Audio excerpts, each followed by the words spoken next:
Yo, Thought Warriors. What is up? Higher Learning is on. It is I, Van Lathan Jr. And it is me, Rachel and Lindsay. The Lakers are hot. My God. I forget how much of a Laker fan The you Lakers are. are hot. Hey, man, shout out to Anthony Sella. Shout out to all my Lakers fans out there. Shout out to Jomi. Where Jomi at? Jomi, come in this bitch. No, we don't need all that Shout out to kind of Jomi. talk. Shout out to the Lakers are hot. I'm happy. It's good for the city.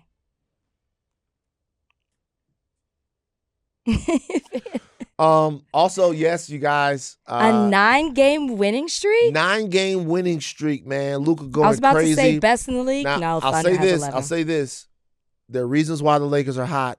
One reason, obviously, the stellar play of Luka making a late MVP push. It's a big deal. Okay. The steady scoring hand of Austin Reeves, who is one of the best white boys. All right. That's my white boy, Austin Reeves. Whoa. That's my white boy right there. Okay. Number 3, Marcus Smart. Marcus Smart is a revelation on defense, holding his opponents to crazy inefficient shooting nights. What he did to Ant not too long ago, fantastic. Marcus Smart's playing great defense. He's also hitting timely threes. Marcus Smart. Which one got hurt? I mean, they've been hurt, but like, oh wait, no. Sorry, thinking of somebody totally different. Marcus Smart, Texas. Yeah, totally Marcus thinking Smart. something. Totally thinking something different. Well, he from went Texas. to Oklahoma. No, I mean from Texas. He's from like Flower Mound. Yeah. Okay, and then the last one, last but not least, man, you gotta give it up to the king, man. LeBron James has found a way to play off ball, to really thrive, like out of the dunker spot, really get to the rim. He's playing off Luka. He's using the gravity that Luka creates to get easy scoring opportunities. And when you swing the ball with LeBron, the IQ just goes through the roof. The passes that he can make to open shooters. In this time, the Lakers are knocking down a tremendous amount of their threes, which they were struggling with before. And a lot of that has to do with the fact that LeBron James is one of the smartest basketball players ever. And when he bought in to this role that he's playing at 41 years of age, he is playing this role better than almost anybody in the league could. So a lot of this has to do with just how sensationally LeBron is playing right now. But I'm telling you, the Lake Show is in this bit. We in this motherfucking bit, man. Shout out to the motherfucking Laker, man. Shout out to Jack and Hay, man. Shout out to nigga Jacob LaRavia, man. Shout out to all white boys that put white boys on the goddamn court at the same time. Got 5, 6, 7, 8 white boys in that motherfucker. They still winning that motherfucker, man. Shout out to all these motherfuckers out here on the Lakers, man. We doing our thing, man. That's what we do. Laker time. We got Emma Vigeland on the show later on. Okay. You want to talk about basketball? We should be talking about Texas. Texas what? Texas what? What? Are you not watching the tournament? I've seen it. Okay. The burnt orange. Come on. You're proud of both them? men and women. They're doing well. That's something to talk about. That's exciting. It's exciting. The tournament is exciting. Shout out to the tournament. You know, we still got more of the regular season left. But we got time to see what the Lakers do or don't. Well, we'll see what happens. But right now, we're having fun with it. Shout out to everybody in the tournament that's getting busy. Shout out to all of the different teams and y'all going crazy and the tournament going crazy. That's me saying because I've watched only like 5 games. I know I haven't watched that So much. I've watched games that were important. I've watched the LSU ladies go out there and do their thing as well. So shout out to everything happening in the NCAA tournament. You know who watches? Snuck up on me this year. Tate Frazier is watching every second of every game. Okay. Tate Frazier is hitting me up. Tate Frazier is like, Van, you gotta see this one guard from Siena. He's nuts. He's a fucking Van. Iona is a live dog tonight. Hey Van, I'm like Tate. Just like relax. This is Tate's time of year, though. All right, Emma Vigeland's later on. We talked about that. I would like to say real quick, thank you to everyone. Thank you to Omitted everybody at Coca-Cola. You guys, you watch the commercial, the Sky Pippen commercial. I am the voice of Mr. Pip. I had a fantastic experience. Good. Working with everyone. The cohesive thought from the commercial to the execution, they made me feel very comfortable. I was able to meet Scottie Pippen, the entire deal. We didn't do it together. Scottie shot his shit on one day, and I came in and voiced my stuff on another day. It was very, very, very fun and so easy to work with everyone there. It was fantastic. Also, I'll say this. A lot of people are saying, hey, man, Scotty's taking shots at Michael Jordan and all of that stuff. I think this is funny. It was funny. I think this is funny. I think you see Pib there. Pib is leaning into the fact that Dr. Pepper is really, really well known and all of that. I think Scotty doing the whole Last Dance end up. This is the way you should make fun. Right. Or lean into a narrative that's been around. He was awesome to work with. Everyone was awesome to work with. I had a lot of fun doing it. Interesting that people can like recognize you from your voice like that. You don't think you have a recognizable voice? I never thought it until this time. Oh, yeah. It seems like you don't like the voice. I'm going to be honest. I literally have been working with you for almost 6 years. I know, Clearly, I like your voice. It seems like when you said that, you're like, oh, yeah. Like no, I meant like I'm just surprised because you do have a very distinct voice. I like your voice. I think I do too. But to your point, I don't think I do. Yeah. But people tell me that. You know what? I like your voice because some people have very annoying voices. I took that. What you just did, I took that as disrespect. What? That's what he said in the... Oh, no. I took that personal. And that's see, you didn't get it right. You're right. And that's what Jordan there you said. go. There you go. I took that personal. That's what Jordan said, man. Shout out Scotty. I'm Team Scotty now. As long as it comes with a check. All right. Okay, company man. Company man. Now, we're going to talk a lot of politics with Emma later. A lot of politics. Very good conversation, guys. Iran, Cuba, ICE. Yeah. Filibuster, lots of Iran. We haven't done a lot of Iran stuff. We got deep into Iran with Emma. Saw Emma last night as well. I did the Bituation Room live podcast. Huh? Ida Rodriguez, myself, Francesca, Emma. We had a lot of fun there at the... Where was it? It's at the Dynasty Typewriter. Okay. You know what that is? I'm still learning LA. It's like... on Wilshire East, almost like to MacArthur Park. Okay. So Koreatown. A little past Koreatown. Okay. A little past Koreatown, but you got it. Okay. You got it. Just some real quick hitters. Do we have the speaker? Are we going to be able to hear? We need the headphones. All right. Donnie? What up? ICE agents. Oh, look at you. You're very excited. I'll just say this real quick, Donnie. You do a good job voicing this stuff, but a lot of people loved the sound of Jade's voice. Damn. And there was Welcome some back, Donnie. Welcome back. If that's the case, then y'all can take them headphones right off, and Jade can do it if she is I'm down to talking do about it. Donnie. Yeah, talk your shit. Donnie, politics first. All right, let's talk about ICE and travel.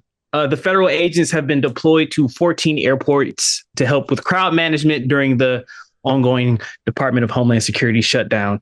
Border Czar Tom Homan said that the agents would be there to release TSA officers from non-significant roles, but Secretary of Transportation Sean Duffy offered a conflicting plan on Sunday with a broader role for ICE agents. Crazy stuff. What do you think the takeaway from this is? What I was going to say is something you talk about in the conversation with Emma about where this thing is leading. So I don't want to talk about that because I want that. I like the discussion that we have with Emma with that. But I think they are doing this because they are trying to normalize the presence of ICE. I also am seeing a lot of people talk about Project 2025 and how this was always a part of the plan and how they want the privatization of ICE within the airports. They want to get rid of TSA. They want to privatize airport security. So I had seen that before, obviously. And so when I saw this happening, I thought, oh, okay, because even without the interview we saw on CNN, was it CNN? I think it was, with Tom Honan, or even what Patrick Duffy is talking about, of course, the immediate question is ICE properly trained to do it? And this seemed to be announced very quickly without even, Department of Homeland Security saying, yes, they've been receiving training because this was going to happen. It just seemed like something Trump announced. And then, bam, we're told Monday, today, as we're recording this, that they're going to be at airports. So we're already seeing video of them capturing people and holding them down at airports. San Francisco airport. I don't know if you saw the footage already. First thing this morning. Did you see that? Yeah. Daughter is crying. Oh, I did see this. Yes. I did see this. The woman is fighting, and they're telling people, listen, it's this. We're going to see this happen as ICE is going to be at airports, 14 airports to date, and they're saying you need to, if you're there and you have your camera, you need to ask for the name, the date of birth, a phone number to call, and get that, because once they're taken away, who knows what's going to happen. But yeah, I personally think that they want to normalize the presence of ICE, and leading to some of the things, the objectives that they're trying to accomplish from Project 2025. I also think this is a way to punish the American people. To immiserate the American people so that Trump doesn't lose the battle over not only the SAVE Act, but also ICE funding here. Because what's happening here, so people know, we're in the 37th day, or close to it, I'm not sure, maybe more now, of the DHS shut down. Now, there's something brewing here. The majority leader in the Senate, John Thune, has told the White House, should I say, that Senate Republicans would actually support funding all of DHS except ICE, which is what the Democrats put on the table. We'll fund it all. We'll fund TSA. We'll fund all this other stuff, but we won't fund ICE until there are more negotiations over different stipulations in, their negotiations and how they want ICE to move forward. They want reforms, right? So they'd say we fund everything else, but we're not going to fund ICE. All right. Thune is actually okay with that. Like, a lot of the Senate Republicans have actually intimated that they are okay with that. They said that ICE funding could be handled later on in a reconciliation bill. All right. Now, in that, the Democrats wouldn't get some of the demands that they've really been chasing, which banning masks, requiring judicial warrants if reconciliation happened. The Republicans would still kind of win. There would be other things that the Democrats would get, but the Republicans would still win on some of the issues that have been key and central to ICE. Mm-hmm. Trump doesn't want to do it. Mm-hmm. Because? Trump said no. He wants the Republicans to stay in D.C., because he wants them to fight with the Democrats over the DHS funding and over the Save America Act. So Trump doesn't want to put the kibosh on all of this and get people back flying, because he wants his version of America. Right. He wants ICE to stay the way that they are. He doesn't want to capitulate on that, and he wants to push them on the SAVE Act. Right. He also has threatened that he would come out and publicly bash any Republicans that were in favor of accepting this deal with the Democrats. So, all of that being what it is, you have long lines at airports all over the country. Mm-hmm. You know he doesn't give a fuck about that. Yeah. What can you do? You can do what Trump has done in the past during these shutdown battles, which is immiserate Americans. Now, you would think that he had learned his lesson with what happened in Minneapolis in terms of how bad it can get when ICE overreaches and people decide that they're not going to take that. I don't think he's learned anything. I think what he's learned is that the public doesn't have a stomach for this type of discourse, particularly when they're flying around and stuff like that, and the summer is coming. So now the battle will become a political battle, and this political battle will be, whose fault is it that these terrible things are happening in airports? And Trump will bet, and the right will bet, that they can lay this on the Democrats. Yeah. I mean, I say I don't see how they can, but you're right. It's very obvious that, well, one, I will say what happened, and, thinking of the families that were impacted and the lives that were lost in the crash that happened at LaGuardia with the Air Canada flight and the truck, when you see things like that happen, I don't think that is, and I'm not trying to politicize that, I'm just saying we know that is what they're trying to do. When you see things that happen like that, a tragedy like that does not do, in my opinion, Trump and his administration any favors. I don't think that does well for the Republicans. I think that the Democrats have to keep, we've talked about messaging before, have to keep pushing the message out there that they have put out, I think, at least the bill 7 times in the Senate. They are trying to get it done. ICE isn't losing money. They want more money. Right. I think also putting the fact that these workers at the TSA, first off, we've already lost more than 400 TSA workers have quit since the partial government shutdown on Valentine's Day. 400 have quit. Where things came to a peak this weekend is because almost 12% of TSA employees did not come to work. You're seeing what's happening. It's affecting travel. It's affecting lives with what we saw in LaGuardia. But at the same time, you're hearing stories where people are coming out, they cannot pay their bills. They cannot afford to survive. They cannot afford to live. That is the thing that needs to be upfront. Trump does not care about your well-being to even live. And we've seen that in numerous ways, right? But particularly with this, and it comes to TSA employees and the fight that he's trying to push and trying to create this narrative that Democrats are not willing to work with him. I think the more you put out those stories about human beings and how they are suffering and directly being impacted and how the government does not care about whether or not you can pay your bill, whether or not you can pay your rent, whether or not you can survive. That's what we need to be putting out there even more. But I think right now, this is problematic for the Trump administration. Well, he's in charge. Well, I mean, look, there are a lot of things that should be problematic for the administration. I think I don't know how it'd be perceived. Like the first shutdown, I thought the Democrats had first shutdown. Yeah, some of these shutdowns. Well, just this past shutdown with the health care. I thought the Democrats had an ironclad case as to why they were doing it.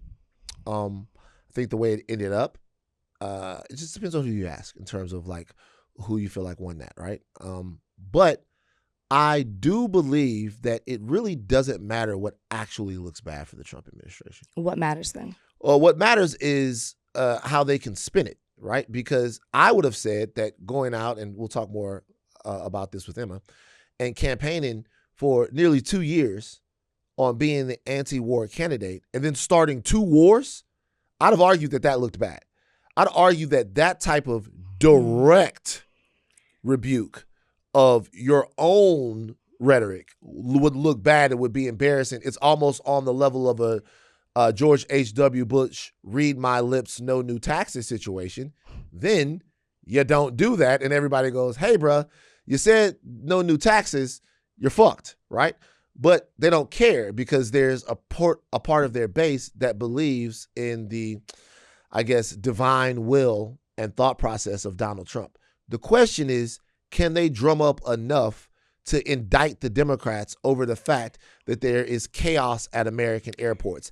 It should look bad for them. So many things should. What happened in Minneapolis, I think, was one of the things that got closest to penetrating. Oh, it did. The veneer of Trump can do no wrong, and you watch them kind of take some action. Obviously, Noam lost her job, all of that stuff. Mm-hmm. The question is how they're able to sell this and if they can still sell it the same way that they used to. I think that absolutely penetrated. Mm-hmm. I think with this, and you just made me think of something when you're saying it, I do believe if the Democrats really focus on the humanity and the loss of people, and tie that into with healthcare, with inflation, with the economy, and how it's this like continuing thing that is happening under the Trump administration, I think they can be successful in that messaging pointing towards the Trump administration. But something you said made me think of it the other way, how they can spin at the Trump administration. September, shutdown. I'm with you. Healthcare, right there. We talked about it at great length on this podcast. I think Democrats should have held the line. They didn't, right? Then so things move forward. The DHS is open, or the shutdown is over with, and people get paid, right? So they can point to that and say, see what for people who don't have a deeper understanding of it or aren't trying to do it. It's like, well, see. Once they decided to agree with us, everybody got paid. See what I'm saying? When they hold out, people don't get paid. They lose money. They can't afford to live. All they need to do is do what they did before, and everything would be okay. I can easily see how someone who is not tapped in could fall into that. Right, with all the distractions that you're on and all of that stuff. There's just a lot going on right now for people to stay. Right. Okay. But ICE videos like this? Yeah. This is bad. This goes right back to Minnesota. It just goes right back to it. And once again, ICE will fuck up. They don't know what they're doing, and it's the double whammy of them not knowing what they're doing, not being trained, but also having a low quality of people in these jobs. Yeah. Having a certain type of mentality, undergird or whatever, look for the flowery word right there. Them niggas think fucking crazy. They're militarized. They're Proud Boy adjacent slap dicks. They're all hammers. Everything looks like a nail. It's legitimately the worst type of person you want in an airport when people are cranky, some people are nervous, sensitivities are heightened. The last thing that you need in a situation like that is an ICE agent who doesn't know how to do anything other than escalate a situation that is going off the rails. We actually don't appreciate TSA workers enough. No, we don't. We don't. We don't. And this just all of this that's happening has shown even more so why we should. All right, Donnie, Rach, clear out. I love it. I love it. I'll let you take the lead on this, Rach. I'll set it up. The same day as ABC announced the season's cancellation of The Bachelorette, Warner Brothers held a meeting with all but 22 of the cast members of Taylor Frankie Paul's season. Lawyers reportedly told them that all of their contracts will be in place for a year and that opportunities to appear on shows like Bachelor in Paradise were discussed. And on the legal side of things, it looks like 5 contestants are considering legal action against ABC and Warner Brothers. They reportedly feel that they put their lives and jobs on hold for the show, only for it to be scrapped before it aired. They'll also allegedly believe that the production created an unsafe work environment by allowing Taylor to interact with them in intimate settings, despite her past violent allegations. Why do you want me to sound off? What do you want me to go? So when we did our last podcast, they put these men in danger. When we did our last podcast, the video had come out. Yeah. And we were speculating on what would happen, but the show had not been canceled. Now, if you listen to Bachelor Party, which I suggest that you do, we were 2 minutes into that podcast when the announcement came through that ABC had canceled it. And so you get our real-time reactions for it.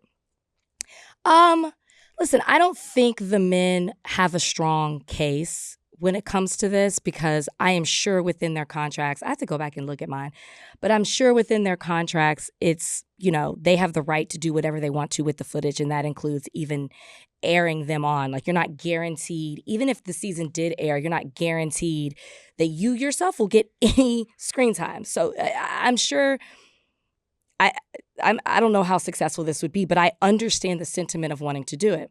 Now, there was plenty of information out there before about Taylor Frankie Paul. I've seen the first episode, and I remember, and this isn't giving too much, but I just remember people were saying, like, I'm aware, that you have a big social media presence, or I'm aware that, there's a lot of information out there about you, but, the sentiment was like, I want to get to know you. So, how do you know that these people didn't willingly go on knowing as well about her past? But it seems like everybody's kind of like they didn't know the extent. And I think in light of these new domestic violence allegations from an incident that allegedly happened at the end of February, that it's causing people to question certain things. But I mean, I said this on Bachelor Party, I would be upset if I was somebody who left my job, because sometimes people do that, who maybe took a pay cut to take time off, who, this isn't a secret, they're fathers that are on this season, because, that's a good match for her as somebody who has children too, that took time away from their kids. Other people took time away from their family. It's just, I can see why they would be upset. Now, I don't think going on Bachelor in Paradise, if that even happens, because, I'm of the opinion that I think things are over. But I don't think that's the answer. But maybe they should be let out of their contracts in regards to, like, still an NDA. They can't talk about the season, but they should be able to do other opportunities, whether it's social media, whether it's brand deals, whether it's going on another show. I think that they should allow these men to at least be able to do that and not hold them to, because nobody knows what's going to happen. And for me, and I'm curious for you, Van, I can't see how it would move forward, because I can't see sponsors wanting to attach their name to the Bachelor franchise. Now, Taylor Frankie Paul is coming out and saying that, or it's been a statement from her people, that they can't wait for her to tell her side of the story. She's been very silent about things that she has suffered through that weren't on the video or weren't on camera, and she's looking forward to telling her side. I absolutely believe, this is my opinion, that she also suffered. I think that there is, having watched both shows, or what I would have watched with Bachelorette, watching Secret Lives of Mormon Wives, I do think that there is abuse alleged, this is my opinion, coming from both sides. But that doesn't excuse violent behavior from anybody. But I do think that it's a very extremely toxic relationship, and that's something that she has said multiple times. So I don't know. We'll see. You want me to go off, don't you? No, I don't. What makes you think that there's abuse coming from both sides? So there's this, as terms do on social media, right? Like gaslighting became a thing. My truth was a thing, they still like to say. Narcissist, that person's a narcissist is a thing people like to say. With this, the term reactive abuse is coming out. And, I have not suffered from domestic violence, so I'm not trying to speak on behalf of people that have. And I also apologize if this is triggering to those who have suffered from it. I want to put that out there, and we should do a disclaimer. But reactive abuse, a lot of people are talking about it, in my opinion, who are not qualified to talk about it and using it to justify what they saw in the video. And I'm not denying that something did happen to her. We don't know what happened before the recording started. We don't know what happened in their relationship before. We don't know what happened in between, before Bachelorette, or even after, that led to these new allegations. We'll never know the whole story, and I've said this before. But the reactive abuse is somebody pushes you to a point, and this is me paraphrasing, to a point where you react to that. Even if you take it at face value as that, it's still violence. So both things can be true. Somebody can be a victim of reactive abuse, and they can also be abusive, or they also can be violent. Like there's domestic violence at that. Like it doesn't necessarily excuse violent behavior. And I think that you have to hold both of those things to be true. But I'm seeing it being litigated online where people are using it as a justification. This is where the conversation gets actually dangerous. Mm-hmm. I agree. The conversation around this is really some bullshit. I mean, domestic violence is a plague on our society, and we've talked about it in different ways with different people for so long, right? We've talked about what it means to live in a household where, you sleep next to your abuser, right? I'm not going to act like that is not just an issue, a thought, a conversation that we have to have incessantly all the time. I'm not going to act like that. This part of it, though, is the part that, to me, is the most bullshit. Now, I'm going to say again what I said before. I do believe that there is a difference just based on physicality, the amount of harm you can do based off of entrenched social structures, the power matrix, the history, all of that. There's a difference between what I witnessed on video between Taylor Frankie Paul and that guy. Mm-hmm. There's a difference between that and what that would have been like if it would have been on the other side. Yeah, I because agree. He can kill her because of the history of women in those types of situations. So what the fuck y'all want to say? I look at that and I go, that's a difference. I'm 6'4". I'm 267 pounds. My weight is down. Boom, boom, boom. There's a difference between me doing violence to a woman and a woman doing violence to me. Now, obviously, pick up a fucking knife, hit me with a fucking bat, all of this stuff. If that woman is Ronda Rousey, Gina Carano, whatever, right? There are caveats to all of this, but on average, there are. I'll say something about what you just said, though. If what you just said, reactive violence, if that is an actual thing, that wouldn't reshape the violence that goes on in this situation. That would reshape a lot. The other side? Of violence. Yeah. That would reshape your mother is a whore, your mama ain't shit, fuck you, fuck your kids, fuck your dad, fuck blah, blah, blah.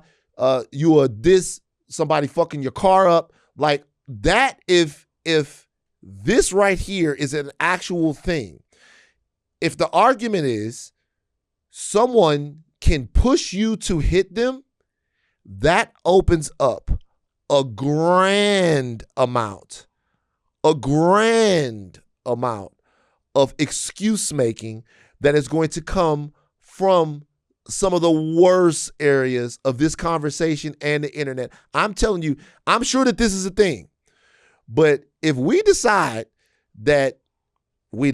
if there are people that are saying, hey, she lost her cool and put her hands on this man and then hit him with a chair, whatever. She did all of this stuff, but he was so mean to her that he made her do that. That is a fundamental lack of agency being described and promoted on her side. It almost absolves her of any of the actions of herself. And by the way, there are going to be a lot of guys who pull that same card. No, it's so problematic, and we maybe. And I'm not trying to say that this reactive abuse thing isn't a real thing. No, I do but believe I'm it's saying a real that, thing, and I think more of to understand. But I don't think it shouldn't be used as an excuse or a justification, which is what I'm seeing online.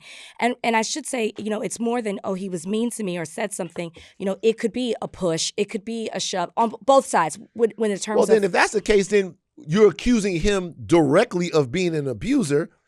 And if that is the case, this is like if she is responding with violence to violence, then he's the abuser and she's responding with violence. That to me is different than this sort of rubric where you can be mean enough to somebody and incite them to hit you. I understand that emotionally and as a human being, and everyone listening to the sound of my voice knows that's real, because everybody listening to the sound of my voice would have to make a decision whether or not they go in somebody's motherfucking mouth if a white person called them a nigger. Yeah. You make the decision about whether or not you're triggered enough to deal with the consequences of meting out consequences in that situation. And like, if she has done a number of interviews post 2023 that people, like, I didn't see them before, but now all of this stuff is coming out where she says, I was the aggressor. She says these certain things. Now, I also want to say this. Now, when she was announced, I put up a video talking about it.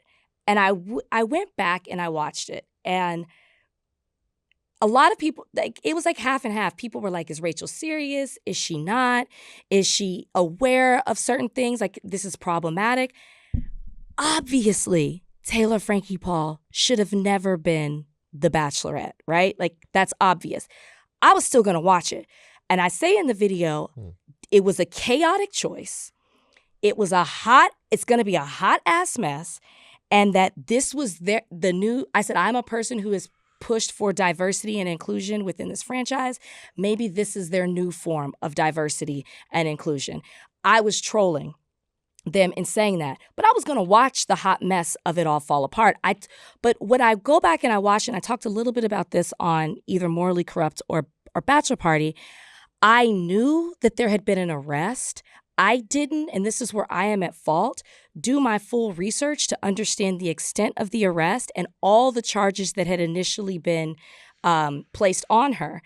I even realized how uninformed I was, because when I went back and watched the video, I talk about how polarizing she's going to be. I talk about, I understand it being a business decision, and that makes sense if that's how you're looking at this show now, because people aren't watching it in the same way and you're not keeping up with these other dating shows. You're still doing it based on how you did it 20 years ago, and people aren't buying that anymore. So I understood that from a business perspective. But I say she's polarizing because of all these things. I say alleged domestic violence. In that video, I don't even recognize that she had been charged with something. Now, she wasn't charged with like all 4 or 5 of whatever it originally was. She's a woman. But she pled 1. But for whatever reason. But if there was a bachelor and there had been any allegation of domestic violence, fucking period. Maybe, but I'm not doing the if it was a bachelor. I said on the last podcast, If they'd been a man, if I said, you don't even have to say it, I'm going to say it. If they look different, if they had been a man. I don't want this rant I'm about to do to be if it was a man.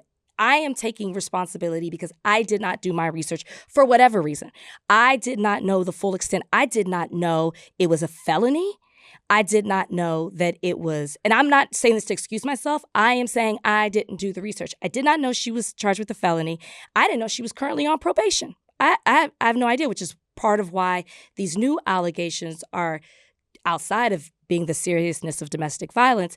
Also, and now they're talking about custody here with the children. Also, it could be a violation of her probation. I don't know what the terms of her probation are, but she's still under it. But when I posted the video in ways, I was trolling the franchise because although I planned on watching the show, because I watched Secret Lives of Mormon Wives, it was funny to me that the show wanted to take this risk, but for you to have a lead of color, that was too risky, right? When it came to, hey, we're going to have our first lead of color, which took 15 years, that person had to be damn near perfect on paper because that had to make sense to your audience. They had to be digestible to your audience. So it was funny to me that this is okay, right? Divorce, and no, I'm divorced, no shame, but just the ideal bachelorette, what they have presented to us over these 20 plus years was not this, not someone with 2 baby daddies, divorced, 3 kids, soft swinging scandal, and a felon, right? But you understand, though, because you did the same thing. What are you talking about? So, like, none of this, I mean, the obvious red flags here, I can't speak about the Bachelor red flags. The Bachelor red flags, as far as how pure you have to be a bachelor, that right there is, that only you would know that. Like, only if they changing it and they like, we want a party girl in here, that's one thing. All of that makes a lot of sense. But the same reason why they didn't see this they knew this. I know, but the reason why it didn't flash red lights, don't do it, is the same reason why people were uninterested in the depth and the severity of what she had done because there's no stigma behind it. No. I get it. And you keep going back to that. I'm going to let you have your rant about the stigma and all of that. No, I agree with you. I know, but what I'm telling you is like the answer to the question is actually you're telling me I ignored it because she was a woman, and I'm not going to say that's true. I'm explaining you. I didn't do my research, but I'm trying to explain to you that part of it was I thought it was funny that you're willing to take this risk. As a person who's been through it and has experienced it, other people that might have been the reason. That was not my reason. I thought, seriously, after everything that I've been through with this franchise, as of other people of color, as people for me, this is the risk you want to take? And even more so, a former executive producer, somebody told this to me. Multiple people actually told me this. A former executive producer, no longer with the show, said that DEI ruined the Bachelor franchise. Obviously, that's not the case, right? As we don't know what the future of the franchise, and in 20 plus years, it's never been canceled. At the end of the day, when you thought adding diversity in the form of color is what caused the franchise to crumble, it turned out at the end of the day, it was a white felon. I think that's I mean, come on. Like this, I don't think irony is the right word, but it's like, and I say this from a personal way of having been through it, it was so, you can't act like this. We're not going to air this scene because the audience will name you an angry Black female. You can't go confront your men because you're frustrated with something you're hearing, because that won't look good. It was so risky for me to be opinionated or have a personality, but think about how interesting it is that then you have this, and that's the risk you want to take. So it wasn't the lead of color that caused your franchise to crumble. It was that you thought it was okay for a white felon to lead the franchise, and that would be okay with being the new Bachelorette. And I do want to say this also. When I say that I was trolling and I say that, I wanted to watch it, I'm not saying it because I condone any kind of domestic violence or any alleged child abuse or anything like that. I really wanted to watch what I thought was going to be a very hot mess of a season.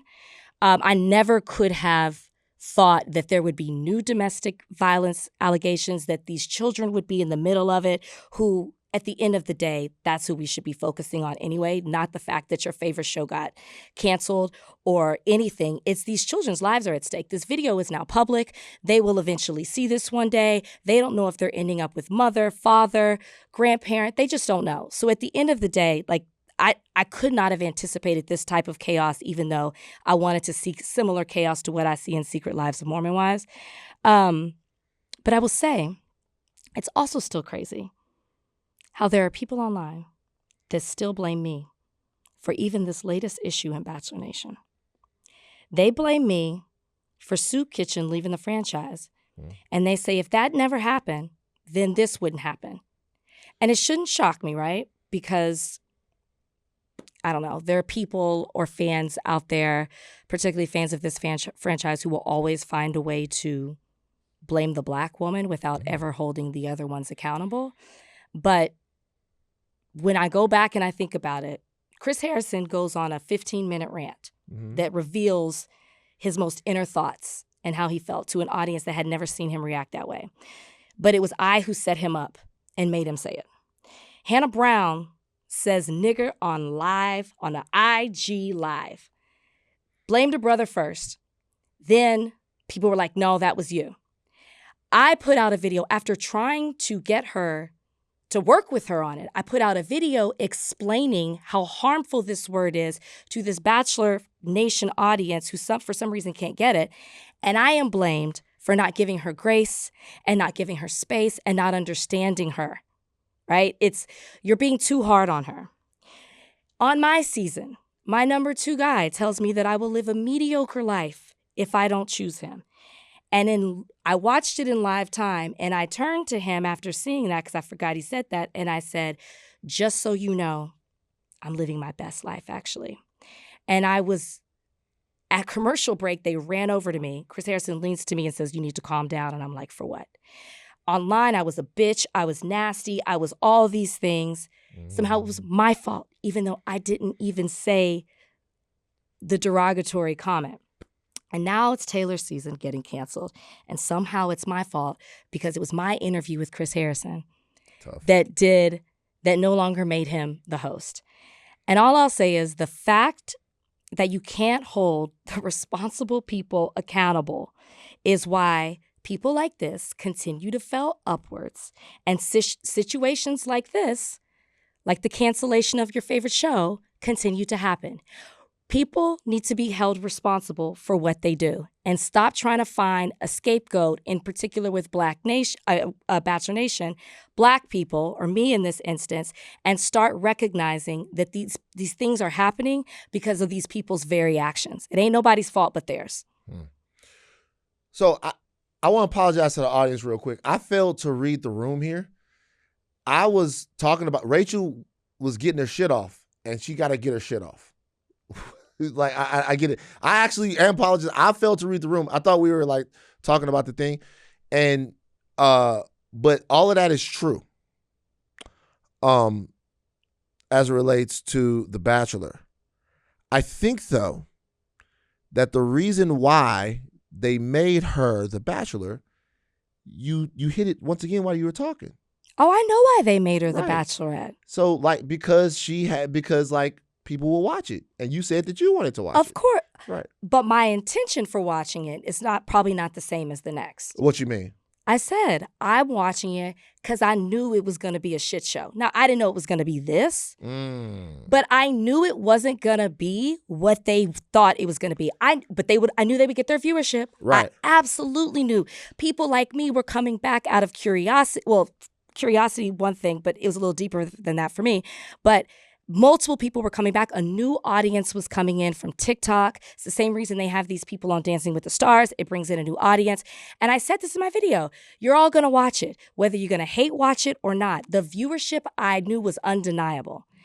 And that's why I said it's a good business decision. But for me, I watch Secret Lives of Mormon Wives. I see how unpredictable she can be. Now, again, I did not think this would happen. I am not condoning this. Right. I guess the only thing I'm saying is that calculus that you're talking about was a part of their decision. So like she was, of course. So she essentially was, if I go by like what it is that you're saying and what happens on the Secret Mormon show, that they had made a decision purposefully to go for a different type of Bachelorette.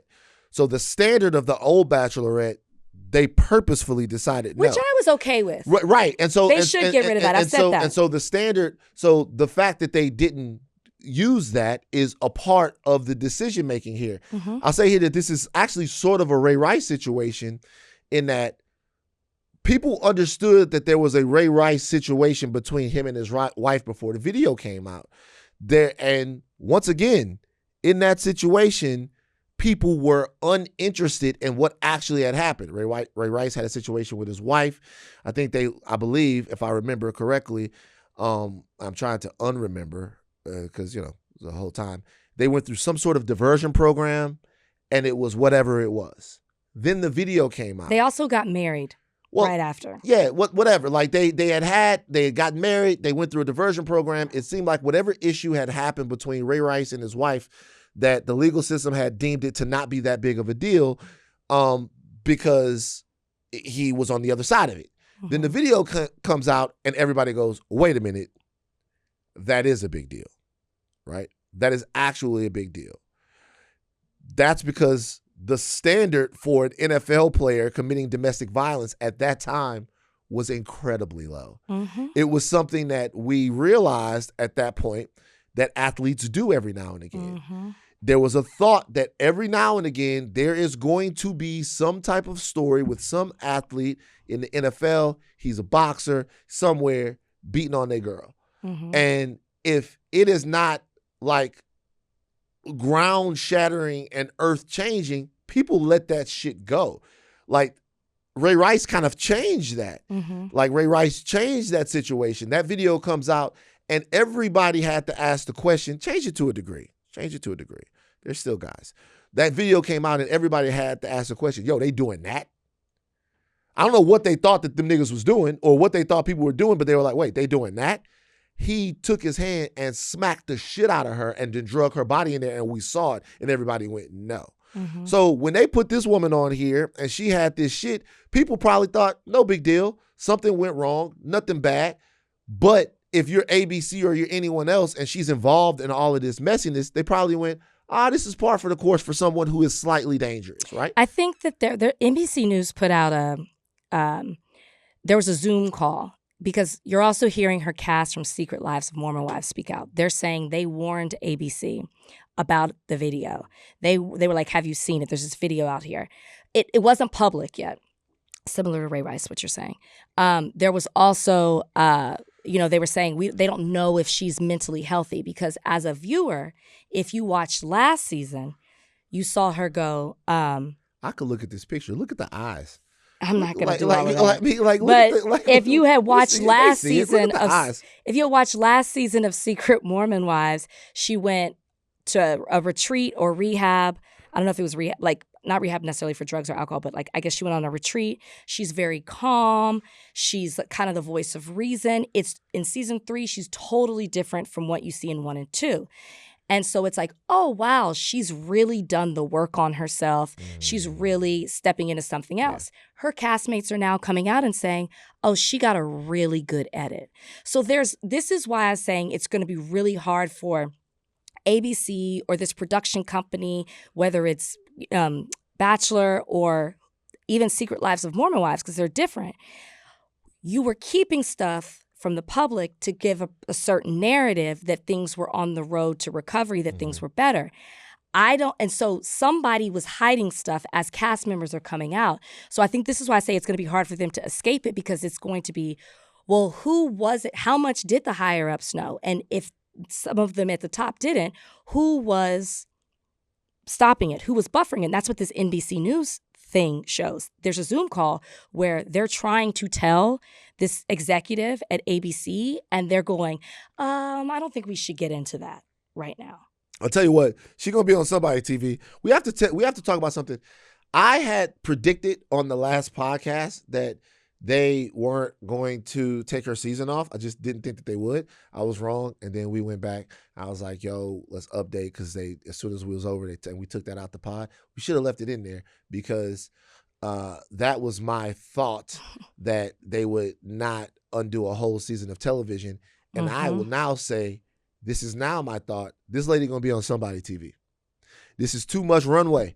I don't know if it's going to be Secret Lives of the Mormons, or it certainly doesn't seem like it's going to be The Bachelor, but there is going to be an outlet, a reality show outlet. I don't know if she's going to join the cast of Upper Decks, Below Zeus Decks. Network. Zeus. Baddies. They go crazy. Let me take her. She's going to be on somebody's television as this plays out. Someone is going to, I agree.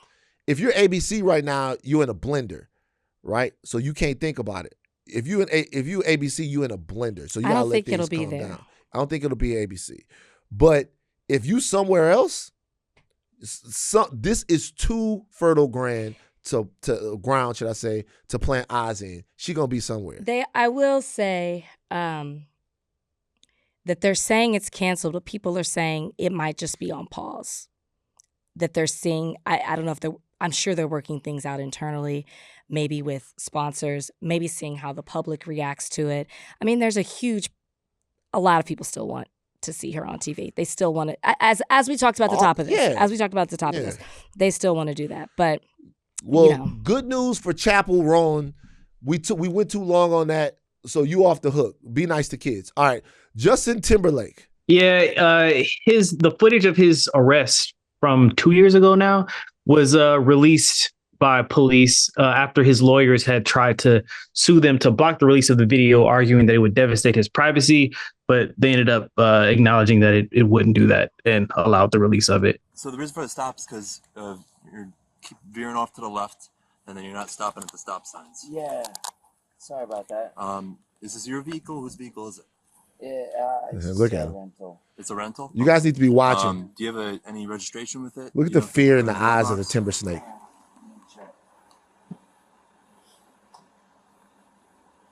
Look at this.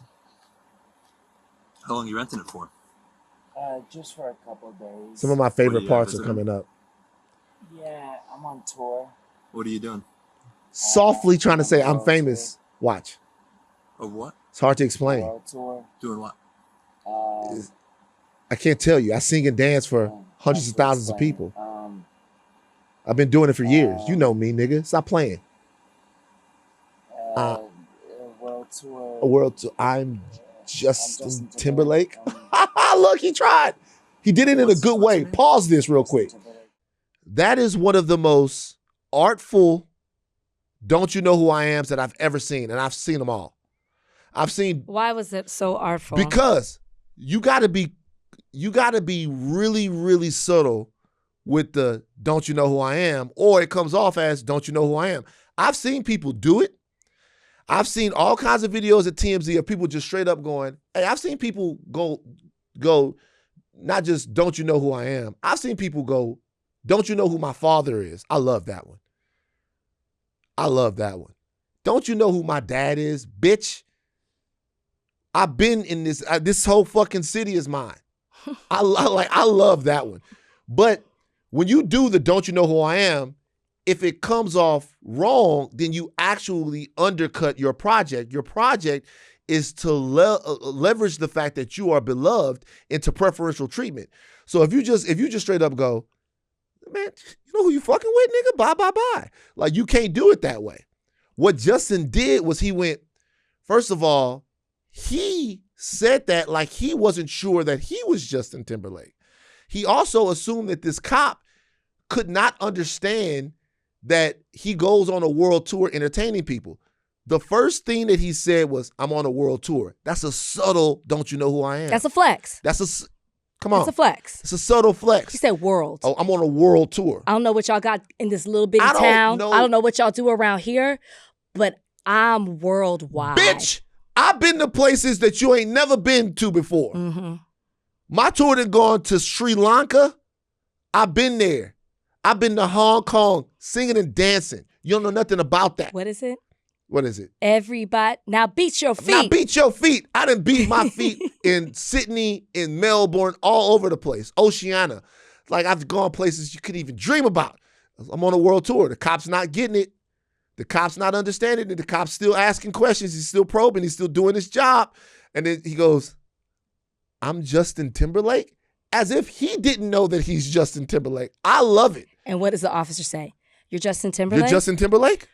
I need to see ID. I need to see ID. Bitch, I don't believe you. I don't believe that you could be in this situation. Well, he didn't know who he was. Remember, that came out when it happened. He was like a younger guy and did not understand. And maybe in sync he would have received if he had his 4 band members with him. You think that would have done it? If they started saying bye, bye, bye. You think that adding JC Chazé to this situation gets Justin? And they say, in unison, we're in sync. We're in sync, maybe, because they used to do that. Remember, I know, that's why I did it like that. I was right. like an instant gat. Good call by Rach. But did you say to yourself, with Karma, my man, when he said that at first? What? I did. What? I'm on a world tour. I did at first. I did at first. Hey, by the way, shout out to Whaley and Jasmine Sullivan. They flipped that bitch, and I love that record. I don't know. I love that record. I tried to get that record from Whaley for a movie. Real quick, the world tour, that joint that Whaley did. Whaley crazy. Whaley fantastic. Y'all niggas be hating. Anyway. All right, now, I just sent a new video into the chat. Now, I say this. Justin goes on to get arrested. Yes. His friend tries to save him. She does the dirty work. This is some of the best white womaning. Play this video. This is some of the best white womaning that I've seen. Play this. I know my hair sucks here, but like I usually look good. So at this point, he's coming with us. Okay. No, he's not. Yes, he is. No, he's not. Why? Why? Stop it. Stop it. Yes. No way. Yes. No way. Don't say it. Yes. Don't say it. Come back with us. Okay. So That don't say it? You're okay to drive. Okay. I don't see any. Watch. Your eyes look perfect. She is using all the white woman tricks. So if you're arresting Justin. You're arresting Stop Justin it. Timberlake right now? What? Stop it. Why? drunk. Okay. All right. Pause. Why would you arrest a drunk driver for driving drunk? I ask you with my whiteness, because my whiteness plus my celebrity is supposed to get me out of a situation where I could have killed someone. I am not in any way acting like what Justin Timberlake did was the end of the world. Thank God nobody was hurt. Thank God nobody was hurt. People make mistakes. I know fantastic, amazing, great people who've had one too many, thought that they could drive, and got DUIs. It's LA. Start asking your friends. One time, one of my friends told me, he said, Van, come pick me up. And I was like, cool. I was like, wait, why can't you drive? I'm a motherfucking hope from driving Miss Daisy. Bitch, what you want? And he goes, I can't drive because I have a DUI. And I was like, how did that happen? He goes, I got drunk and I hit every car on the block. And then he showed me a video of him, surveillance that they used against him, hitting every car on the block. I mean, just crashing into all of them. A menace. A menace. Great guy. I watched this video from Justin Timberlake, and the moment that he realizes that this is his fate was deeply, deeply meaningful to me.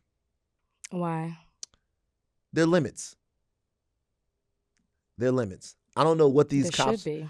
I don't know what these cops were on. They were intrepid young officers of the law. I don't know why they didn't give a fuck, but there are limits. They actually, for some reason, didn't care. I'm not overwhelming. They followed the law. I get it. Look, I'm not like a shill for the fucking cops here, but this could be a really important moment in Justin's life. It could be. Justin has lived a life where his charm, his talent, his ability to go, yo, yo, yo, Genuine, what's up, doggy? All of that stuff has gotten him out of a lot of bullshit. There have been times where we need to have conversations about Justin Timberlake, but we like Justin Timberlake, so we don't do it. There have been times we had the conversation, but we like him, so we don't do it. It didn't work this time, man. Sometimes that's good for you. Take the hit. The white woman, it didn't work. The Soda World Tour shit didn't work. None of it worked. And then at the end of the video, there's like this body cam work. This guy's like Christopher Nolan, the way this is shot. Justin Timberlake perfectly framed up in the camera, sitting down in the holding tank. And he goes, I'm going to have to stay here? And the cop goes, yeah, get you a couple of blankets. Couldn't sing his way out of it. The woman said, sexy back, bye, bye, bye. She did. She did like, can't you let him go because of that? Nah, man. Get your sexy ass in this jail cell. It's not funny. I'm not rooting for this. Well, you're not. But he also, it is interesting because I didn't realize that's the point that you were going to say. To me, the point when he realized it was over, and maybe he did, and then he thought, I still have another chance because I haven't been booked yet. Like maybe they'll let me sleep this off in the cell. But when she arrives on the scene, and at first they won't let her talk to him, and she, is able to do what she needs to do, get him the phone, talk to him. She gets there. She, at one point, she goes, please help. Do you remember that? Yeah. Please help. Everything. She's saying all the things off the checklist. But by the time she gets to him, that's when I realized he knew it was over because he's so defeated, he won't even answer questions. Mm-hmm. She's like, what do you want me to do? What's your lawyer's name? What is this? It's like, it's over. Like, just let it happen. That's when I thought he was first defeated. Then he goes to get booked, and we see him making jokes about whiteness and all of that. But you're right. I still think he's still in a good mood. I think he thought, they'll let me sleep it off. Yeah. And when they did, and when they closed the gate, they said, say it with me. Bye. That's a tough one. Last thing I'll say is I think he was exerting power over her. Who was? Justin to the woman. Over that woman? Yep. Why? How? Because he's in the back of his mind. You should have. You should have. This is your fucking fault. You got me out here at Sag Harbor. We on a couple of White Claws. This is your fault. Wouldn't have happened. And she probably feels. The one interesting thing I've always seen about celebrity is the bigger the celebrity, the more their friends feel ownership of them. Meaning, the bigger the celebrity, the more everybody around the celebrity takes care of them. Everybody around the celebrity takes care of them. Like, if the celebrity doesn't ask you to leave, somebody random comes up and goes, yo, man, are you making motherfucking Cardi B feel bad? You got to go. You know what I'm saying? Like, the bigger the celebrity, the more everybody around, they take responsibility for the shit that happens to them. So Justin is like talking to this woman, and he's probably disappointed in her. I don't know. I'm telling you, he's probably like, she's talking to him. He's trying to talk. He's not being communicative. That's probably because he's thinking, you got me out here in this situation. I'm following you home. It's your fucking fault. What are you going to do to get the fucking timber snake out of this situation? People who are responsible need to start being held accountable for what they do. Otherwise, they repeat it. As I said before. Well, this was 2024. Justin is shook back, Yeah. I mean, I understand why they fought to have this not released. It was crazy. Like, we already knew about it. This is almost 2 years ago. And again, like, in any situation, who wants their worst moments recorded? Yeah, it's tough. But it was funny video. It was a funny video, and all you can hope, it's like, nobody got hurt. Yeah. Whatever. It's a DUI. It's not like Taylor Frankie Paul or anything like that where it's something. I just think this is a pattern with people having the discussion around the timber snake and like where he goes now. Like, Justin, just chill, man. Why do you keep calling him Timber Snake? That's always been my nickname for him. Okay. Justin Timber Snake. I like that type of shit. So this is late breaking news.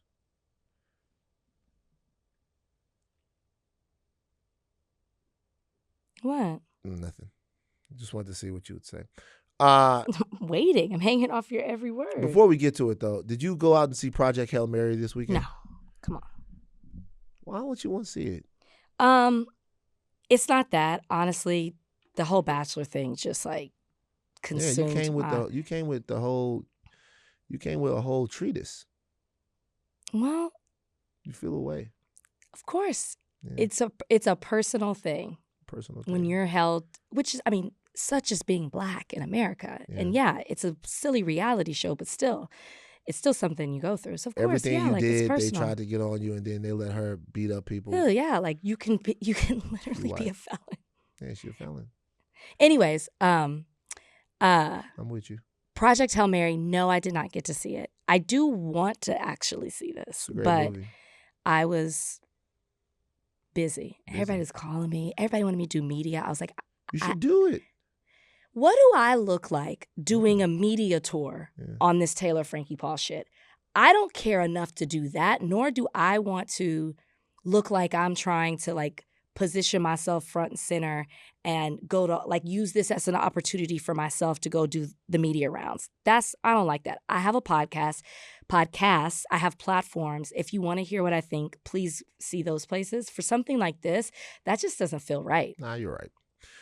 Anyway, the movie came in at $80.5 million. What was it projected to do? A little bit under that, but probably like 71. So it beat its projections. It is the biggest movie for Amazon MGM. You know, Amazon and MGM are together. Ryan Gosling is the star of this film. I've seen it. I thought it was fantastic. All right. The last biggest opening was Creed 3, 58 million. For Amazon MGM. For Amazon MGM. This is the second biggest non-franchise opening, second only to Oppenheimer in 2023. I have a thought. What is it? The movie star is back. This movie, more than any other film, solidifies Ryan Gosling as an A+ gold star platinum movie star. Now, he's always been a big deal. You have Blade Runner 2049, which is a big deal. You have Barbie. You have La La Land. Ryan Gosling's been with us for a long time and been a sought-after star and commodity in Hollywood for a long time.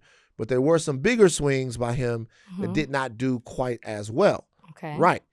Like even you can point to stuff like The Fall Guy, which is a movie that I liked that. It's a good movie, but people didn't run out and see that movie just because Ryan Gosling was in it. But it was on Netflix.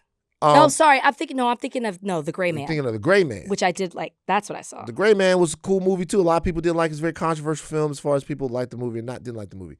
This one, though, is a big, gigantic swing. A huge swing, right? It is a massive science fiction opera about love, purpose, and universal belonging. And it is all oriented around one character. If you like this guy, the movie works. If you do not like this guy, the movie does not work. Even the friendship and all of that stuff, I want you guys to watch. I want to spoil anything. Go out there and find it. And this movie opens this big. Obviously, has a lot of creatives behind it that are great. Lord Miller are great. Drew Goddard, the screenwriter, is great. But this opens like this. Ryan Gosling, gold star movie star right now. So you think the main reason for this success, like, is because he was leading this? I don't know if it's the main reason. That would be the movie star is back. Well, it's that people went out to see him. Well, you have to go out and see him. Now, there's a different version of a movie star. That version of the movie star is you go out to see only them. There are very few people that have ever gotten there.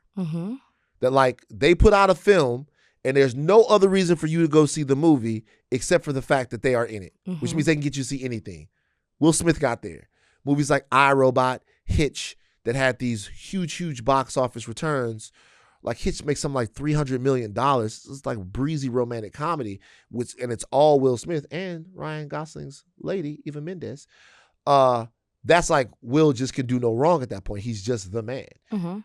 Fewer people have ever gotten there with movies than we actually think that they have. So I wouldn't say that this is a demonstration of Ryan Gosling's star power to that degree. But it is the fact that you can hang a movie like this on him and he can deliver big. I say the movie star is back, not just Ryan, Michael B. Jordan's ascension.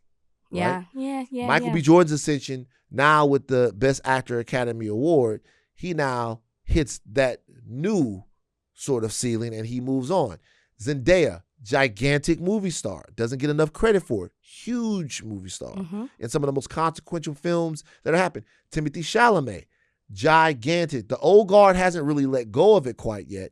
But if you look at it now, I truly believe that we're going to see, and we'll see how it plays out the rest of this year, this generation of movie stars finally flex their muscle. This was a very important thing for Ryan Gosling, being of that ilk, to make this happen with Ryan, Timmy, and Michael B. Jordan. Michael, Zendaya as well. That's a very, very, very solid quartet.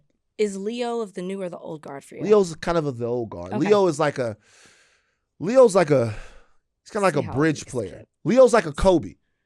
Leo is like a Kobe that comes in between the LeBron and the Jordan. Okay. A guy who, for a lot of people, that's their guy. Mm-hmm. For a lot of people, that's their guy. He's that good. He's good enough for a lot of people, that's their guy. But he still comes between, because, you know, you have Brad and Tom and all of those guys, and Leo. And then what people were waiting for was really, could the next generation do it? Could they pull off the critical acclaim? Could they pull off the box office stuff? And it's taken them a while. Michael B. Jordan's 39. Ryan Gosling's 45. Not that Ryan Gosling hasn't had box office success before. Barbie, La La Land, these are movies that did well. But in this way, that makes him this type of movie star. I think maybe some people expected this with Blade Runner, but this is a big deal. This is a huge deal, Rachel. I'm going to go see it. You gotta go see it. It's like, you'd like it. I really wanted to. Then why didn't you go? I was in New York. You was outside. I was visiting my New York friends. See, that's the problem. The problem is I was present. I don't want to see a movie. I do that at home. But sometimes you got to be inside. I'm in New York. I hadn't been there in 6 months. I wanted to see my New York friends. A whole 6 months? I know, yes. You mean a whole 6 months? I don't know if my dad ever made it to New York. Look at this. Yeah, you feel like you're better than him. J. Cole talked about the Kendrick Drake beef. I'm Draked out. I told you this. With Cam. He showed up on Cam's pod. It was a great, great, great move by Cam. Yeah, if anybody could get J. Cole, I think. No, I'm saying, but Cam was suing J. Cole. And then have J. Cole. I did not know that. Yeah, he was suing, maybe not J. Cole, but he was suing over a song that they did together. And to have, yeah. To have J. Cole show up on this, that's nobody. So he's not suing him anymore. I don't know. But like, I know that this is something that happened. Had to have been a part of the settlement. Yeah. The Drake and Kendrick thing got totally out of hand. Do you think it spiraled out of control? The world, right away, the world became like politics. You're either Democrat or Republican. You're either Kendrick or you Drake. And you got to pick a side, boom, boom. And I felt like the nigga that was like disgusted both ways damn near. You know what I mean? So when you say, did it get out of hand? It's like, creatively, that's not my place to say. Right. But I think the out of hand that I think is like, to me, is like disgusting how people try to use that opportunity, either show how they really felt about Drake the whole time, or just like pile on that's a fact. And tear this dude down and like create a narrative as if he's not great. It was a whole campaign and probably still is to this day. Right. So on one hand, it's like, yo, I feel weird and they're gonna make headlines out of this. Just like when I see Kendrick get the moment he had, the pop out, the stadium, the Super Bowl, the Grammys. I'm like, I'm just as proud of this nigga as I was when I knew him back then. But I also hate that for Drake. And I hate how the world turns on him. And simultaneously, I'm over here like, man, I hope Iceman go crazy. What? Go. What? You know, I'm Draked out. Go ahead. You're Draked out? You have nothing to say? Go ahead. I'll let you go first. Well, obviously, J. Cole is right. J. Cole is right in terms of the dividing line in hip hop. People had to choose Drake or Kendrick. We can't enjoy both of these brothers' music. Obviously, he's right about that part. But there's something else that concerns me here. What is it? They're closing ranks. What do you mean? That's what this was. They're closing ranks. You know who I'm talking about. And do you think that they're making progress? You guys, it's happening. This was the first salvo. They're closing ranks. And you guys know who I mean when I say they. I mean the biracials. Oh, I thought you meant the light skins. No. It's more than that. I dare you. This is the beginning. The biracial jihad is upon us. And what's the objective and goal here? You guys, what people don't understand is we have let so many, they are us. This is the problem. They're us. We're them, they're us. Mm-hmm. This is the thing that makes it interesting. We're them, They are us. Okay. Now their jihad begins, the biracial jihad, where they go for it. They go for complete domination in culture. It's happening. I'm telling you guys, man, Obama, Drake, J. Cole, Zendaya, every black actress on the HBO show, all of these different people, these biracials that now are in cahoots with one another.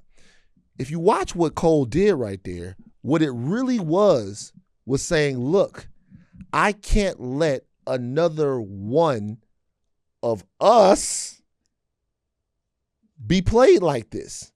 This is a rallying call to all the biracials that the jihad is upon us, right? It started before this. If you listen to 39 intro, he says in that record, light refracts when the half-black Messiah raps. The half-black Messiah. The Messiah to who? Other biracials. When you start looking at what's happening across culture, their penetration into culture, the way that they can make culture, the way that they've really established almost their own culture, it's time. It's beginning now. I tried to warn you guys. I tried to help you guys. I tried to sound the alarm that this was coming. Now we're in the middle of it, and I wonder what happens. The shit is changing. You do realize it's really you versus them. There's no versus. Don't bring they us. are us. No. You said that, but then you proceeded to be against them. I'm gonna let you. I actually do appreciate that the conversation has nothing to do with the battle between Kendrick and Drake, because that's what I'm tired of. Yeah. I appreciate that. However, this is your battle. This is one battle after another with you versus the biracials. It's not a versus. You actually are the one seeking war against them. That's not true. I'm telling you, I see it. They're going to feel that way too when they watch this. You keep doing this. I see it. I did find it interesting for when J. Cole bowed out initially after when all this started. That was a ruse. I agree with you. But I was like, oh, really? Like you took yourself out. That was a ruse. For the biracial? It was a ruse because he knew that the biracial jihad was coming. It's upon us. And so if Iceman, okay. If Iceman, because he said he's rooting for me, cut it off right when he was like, he hopes Iceman does well. Mm-hmm. If Iceman doesn't, which it will, right? I know. But I want to argue against your war. If it doesn't. It's not my war. If it doesn't do well, what does that say about the battle? It doesn't matter. It will do well. This is the first salvo. What if it's the worst of all his albums? It won't matter. Okay. Do you understand? It's so funny to me. It's funny to me. First of all, do you understand what's been happening? Do you get it? Do you even get it? You mean, do I care? Do you even get it? Do you even know what's happening? What's been going on? Have you been watching? Watching what? Have you been watching everything that's been going on the last 10 years? Really going back since Obama. I knew he was going to say that because when you said 10 years, I was like, okay, but that'll put Obama in it. I'm telling you, America realized the power of the biracial performer. They're like white enough to not be black enough to count as black. And they've been going hard. Now, the problem with us is they are us. We're them. They're black. They're black. They're black. They're black. They're black people. They're black. They're as black, they're black. Okay. They're black as fuck. They're black. I don't want to make any other biracials feel like you guys aren't black. And I understand even some of the conversations that are happening within biracial land where the white mama, black mama thing is being litigated. That's also funny that threatens to bring down the biracial unity that we're seeing right now. But when I saw this is directly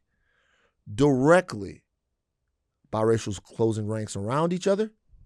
I've seen some of this stuff happen before. The jihad is coming. Obama's your one example. Obama. Drake, Cole, Zendaya. Give me more evidence to support your claims. What do you mean?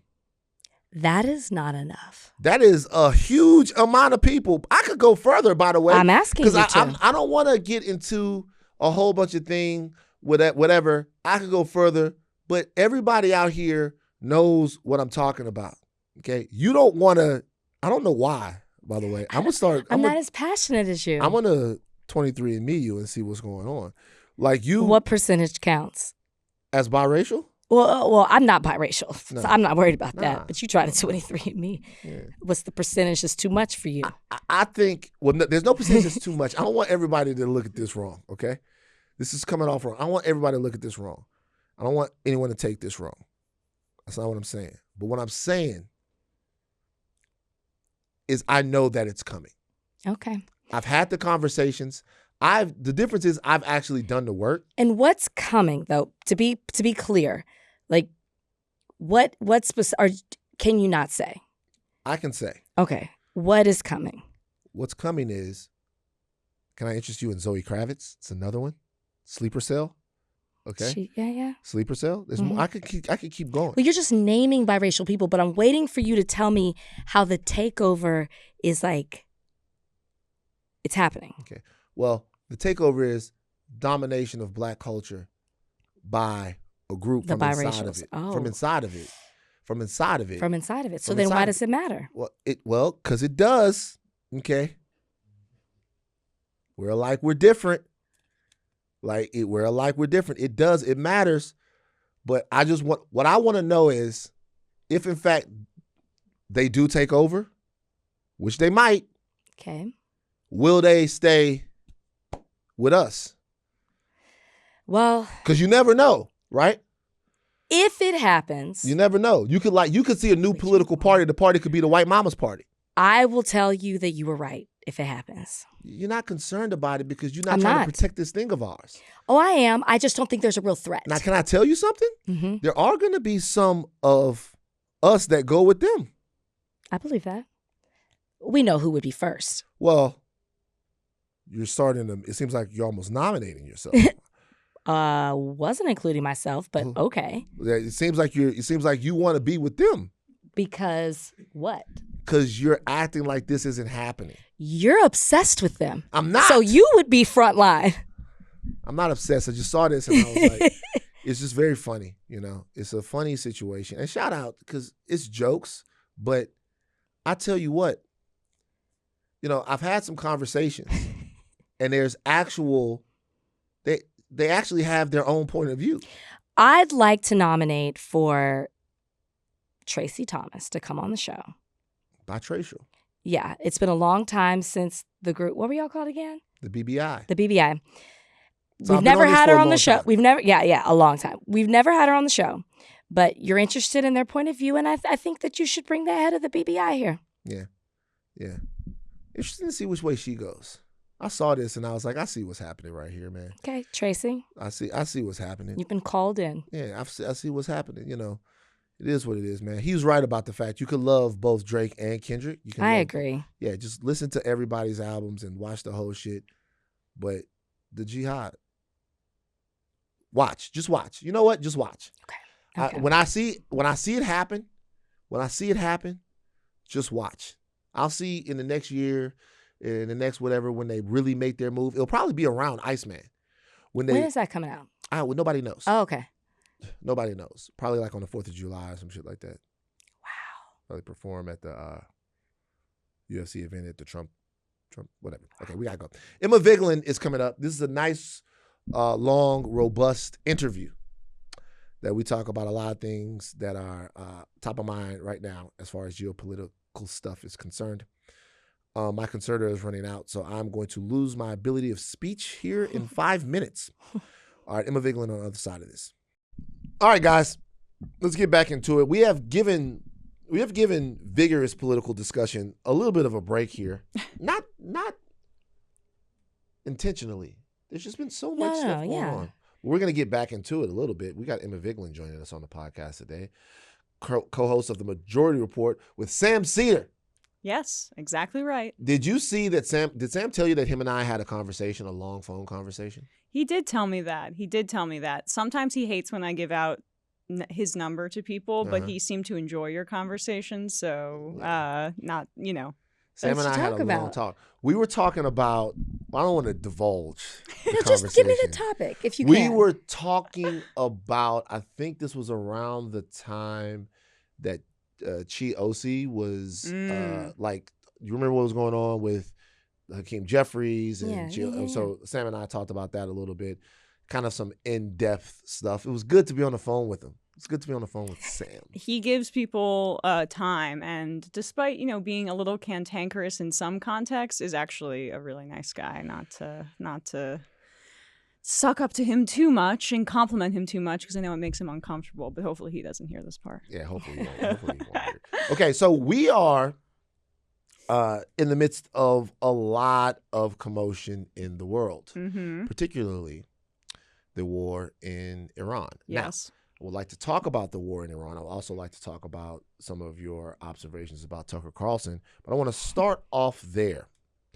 Many people are concerned with this war leading to the end of civilization. Oh yeah, it's it might be the worst case scenario in terms of like what I anticipated. I mean, short of going to war with China, it's hard to think of a more disastrous conflict to enter into. Say more. I mean, we can just go back in a little bit in history. So, in the 1950s, the U.S. and the British overthrew the democratically elected leader of Iran because that leader wanted to audit BP, which was extracting the oil out of Iran, and they wanted to. The democratically elected leader said, "Hey, I want to make sure that the British and the Americans aren't ripping us off, and that BP isn't ripping us off." And Gentleman by the name of Mossadegh. Mossadegh. There you go. All right. Showing off your knowledge.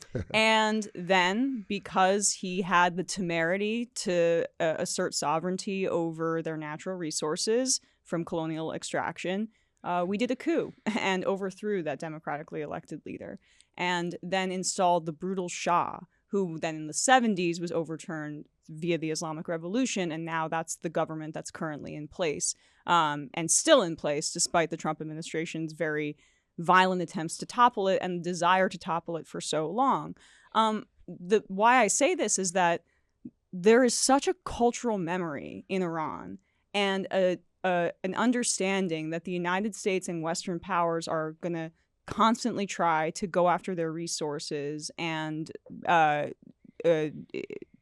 do regime change wars. And so the notion that we were going to bomb the hell out of them, we bombed a girls' school, killed over 100 little girls, we bombed their oil fields, that will be in their soil and water for decades to come, causing cancer among their population. And that the U.S. and Israel was going to do that, and the people were going to be like, we forgot all of that history. We're going to side with the Americans on this, and we're going to overthrow our government, regardless of how brutal this regime is. And we shouldn't take away from the fact that, yes, the Iranian government is quite brutal and repressive. That doesn't mean that they're going to automatically side with the Western powers that are going to try to take over their country. And so it's this incredible arrogance from the Trump administration. He was led into it by the Israeli government that has wanted this for over 40 years. Netanyahu has spoken about it. And because Iran poses the greatest threat to Israel's complete domination of the region. And so every president before this was smart enough, and I'm including freaking George W. Bush, to say no to these kinds of actions. But Trump, he was able to be sold on this, and I think it speaks to all of the issues with him as a person, to put it mildly. One quick follow-up here. When you say the Iranian people, who do you mean? And the reason why I ask that is because we live here in Los Angeles, a.k.a. Tehrangeles. So you see the diaspora of people here celebrating. Yeah. People that we know. Rachel and I know have relationships with, people that I know in New York. You see them celebrating what they believe will be the end of the Islamic Republic and their ability to return home or to go back, to take control for Iranian art, culture, music, all of these things that have been such a gift to the world, for them to be a part of the global conversation again. And I think a lot of people thought that the protests that were going on were this indication that the people inside of Iran had their fill of the Islamic Republic as well, and they were ready to overthrow their government or move into democracy, whatever. You're seeing reluctance now, and you're seeing that's not being the case. Is that because these people are not out on the front lines because there are bombs falling? Is that because the will inside of the country was underestimated by the West? What's going on? Well, I think that Iranian diaspora, much like Cuban diaspora, are you can't take their claims about the country in the same way that you can the people that are actually still living in the country. Diaspora that are, allowed to come into the United States usually have capitalist inclinations. Like when we allowed for basically Cuban refugees to come over with complete amnesty and like look at how we treat immigration for people from other countries. But when we brought Cuban people over, Iranian people over, they were sympathetic to capitalism. And so they tend to be more right-wing, more invested in Western capitalist interests, and are less sympathetic to arguments about like sovereignty over resources. And so you're going to have a more Americanized response to that kind of thing. But yeah, the Iranian people, if the United States wanted to engage in regime change in a smart way, which we've done before, we would have just supported the elements of the protesters that were already taking to the streets and tried to essentially back them up, but not bomb the hell out of them as they're already being slaughtered by their own regime. The way the Trump administration went about this is both idiotic, and I don't necessarily think that we should take their stated goals at face value, because I genuinely think that the Israeli government and even our intelligence apparatus understands that regime change in Iran is quite difficult. This is not Iraq. This is a very kind of institutionalized state. They have infrastructure. They have some levels of democracy in elections. I mean, Prigozhin is a leader that was elected there democratically, although, of course, there were questions about the validity of those elections. But shoot, I totally lost my train of thought. What were we talking about just a second ago? You're talking about how hard it would be to institute regime change. Oh, yes, exactly. So I think that we understood this, and I think the Israelis understand it. What they want is for Iranian society to collapse. Like, we shouldn't take them at face value when they say that they actually want to implement regime change, because they know that's quite difficult. They want to cause enough chaos in society that Iran kind of falls apart, and they're not able to have kind of collaboration with Hezbollah and other groups that pose difficulties for Israel's broader goal of complete domination of the region, which is the Greater Israel Project, which we now see just openly endorsed. Like Benjamin Netanyahu's so-called liberal centrist opposition figure, this guy Lapid, after Mike Huckabee, the Christian Zionist fundamentalist who is our ambassador to Israel, said that he thinks that Israel should be able to take parts of Lebanon, should be able to take parts of Syria, should be able to expand from all the way to the Levant. You had the centrist liberal opposition endorse that idea. The point is that there is no element in Israeli society that wants to de-escalate. I believe it was Ronald Reagan's former Secretary of State in the 80s that fondly described Israel as our aircraft carrier in the Middle East and our largest one, because that's how it functions. It functions as a military intelligence outpost. There's a phenomenal book that I referenced yesterday during the live show, The Palestine Laboratory by Anthony Lowenstein, that was written prior to October 7th, but it shows that in Gaza, which is an 141 square mile open air concentration camp, the military weapons technology, surveillance technology has essentially been tested on Palestinians like lab rats for decades. And what Israel is a top 10 arms dealer in the world, despite having a relatively small population, because that's essentially how it functions. It's the German prime minister said it a few months ago. Israel does our dirty work for us. They do the dirty work for the West. And we have to be speaking about it in those contexts, because we need to talk about decolonizing the world and looking at the global South as a place that we need to uplift, as opposed to constantly try to dominate and extract from. I want to follow up on a couple of things that you said. So Van said some people think this is the end of civilization, and you said it's the worst case. It's pretty scenario. bad. So are you saying that is true, or you believe that based on where we are right now and where things are headed, and I say that because we really don't know, you think that statement has some merit to it.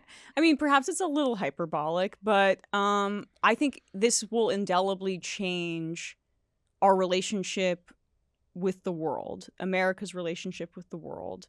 One, given our relationship with the Gulf states, which we have propped up autocratic leaders as we talk about democracy, because it's easier to deal with a Mohammed bin Salman than like a messy democratic process in one of these countries, or in Egypt, or all these other countries.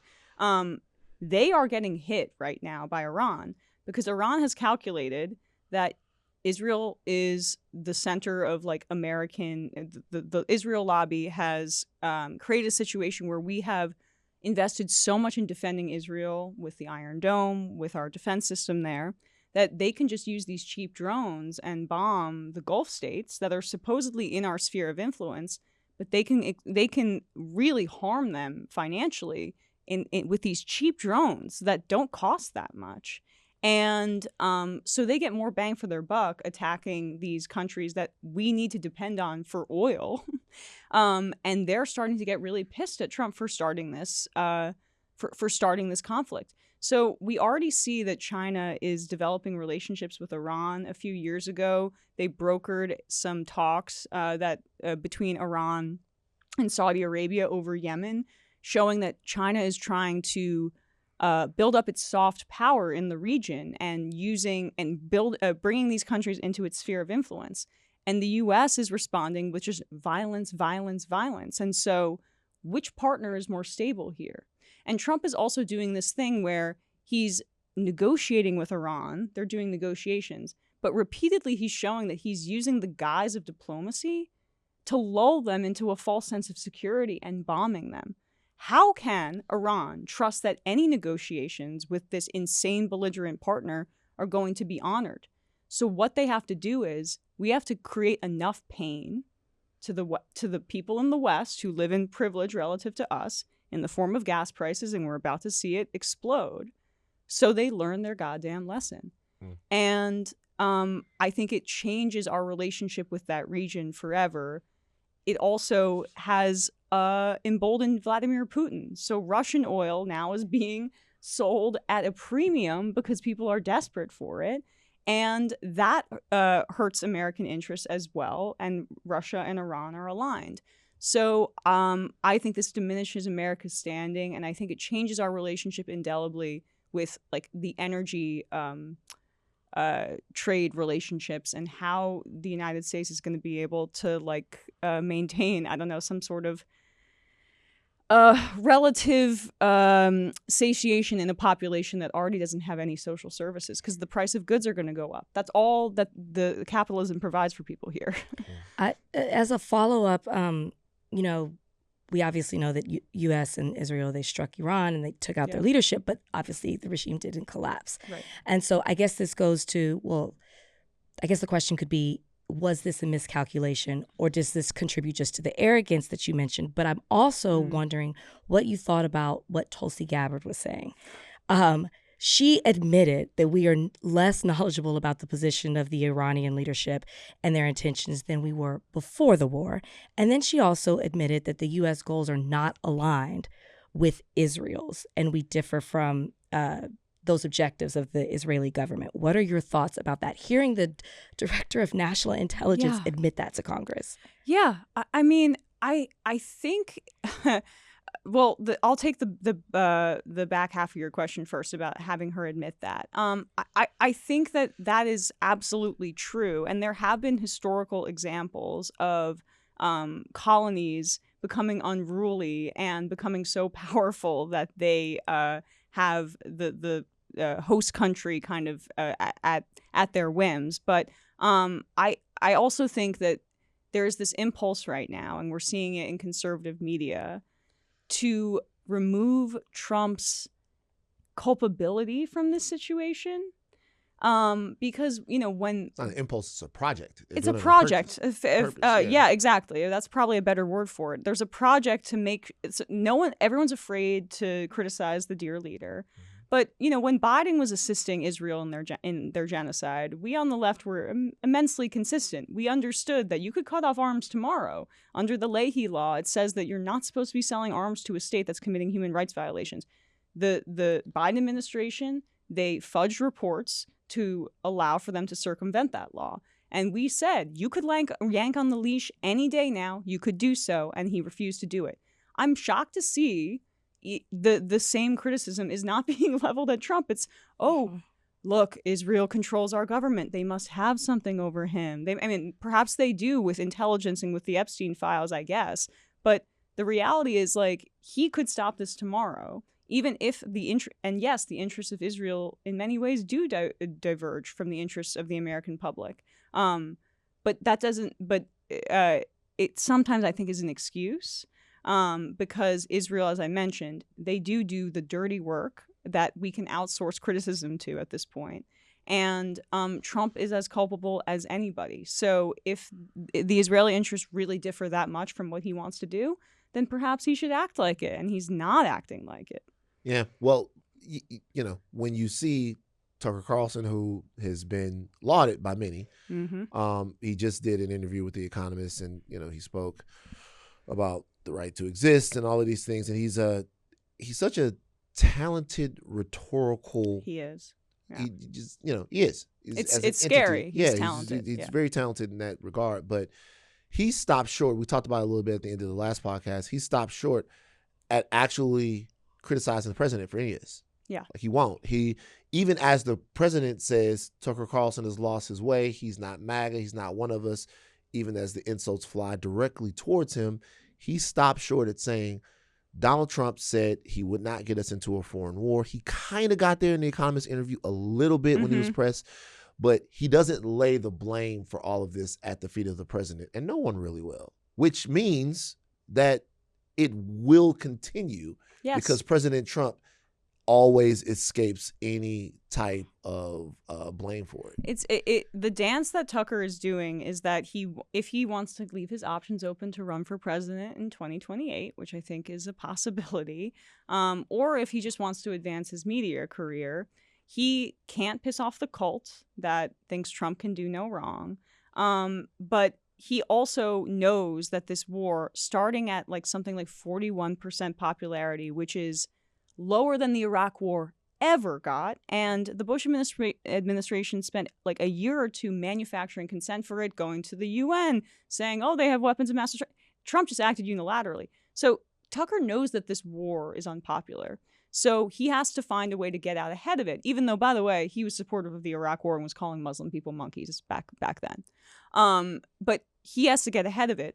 And he's just doing what William F. Buckley, what Pat Buchanan did, cribbing from these older and more paleo conservatives, where they blame retroactively Israel, and by extension, they don't make the distinction between Zionism and Judaism, Jews that are running our foreign policy, and there's some sort of secret conspiracy behind it, all of this, that somehow Trump is not involved in it, but that they're the ones that are pushing us in this direction, and blaming solely Israel as opposed to the president of the United States. Because the problem with the right-wing construction of how they speak about Israel is that they act as if it's controlling our government, as opposed to Israel being an outgrowth of American imperialism and violence that we've inflicted upon the world outside of the context of Israel.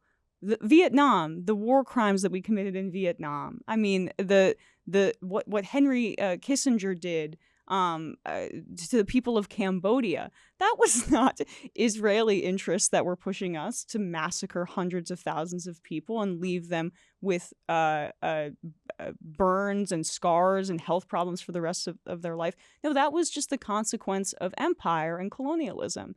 And Israel is, yes, functionally our colony and acts in that way in the Middle East. But that doesn't mean that they're the ones that are the solely driving American policy or are the root of what we need to do to challenge American empire. They are an outgrowth of it, is the better way to describe it. But he can still engage in like nationalism and this flag-waving patriotism if you outsource all of the blame onto Israel and to the Israeli state. I want to talk about the something that I saw on the Dan Le Batard show as it relates to Cuba.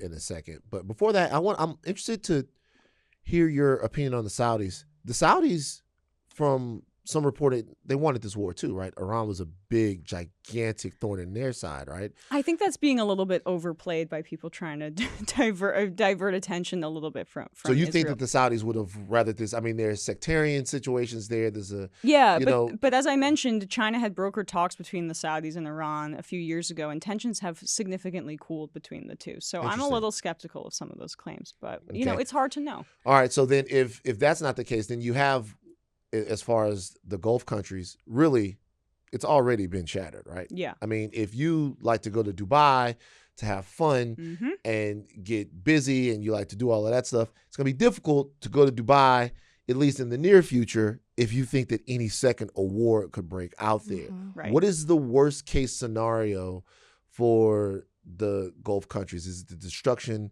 of the desalination stuff? Is it what's the worst case scenario for all of these other places that have been moving closer and closer to the West over the last couple of decades? I think that is part of why I'm skeptical of some of these claims that the Gulf countries wanted this. They have arms dealing relationships with the United States. They have had security guarantees from the United States, but they're seeing the limits of that because Israel's our priority, and that's been abundantly I don't clear. think, honestly, to that point, real quick, I don't think that anyone thought that the Iranian drone program could do what it's doing right now. Yeah. I think that when the Americans were telling these countries that they could protect them with interceptors, the Patriot systems and all of that, I think they might have thought that they could, and now are waking up to the fact that they're pesky in the way that they can destroy targets. They're so cheap to make. Yep. They're cheap to manufacture. They're manufacturing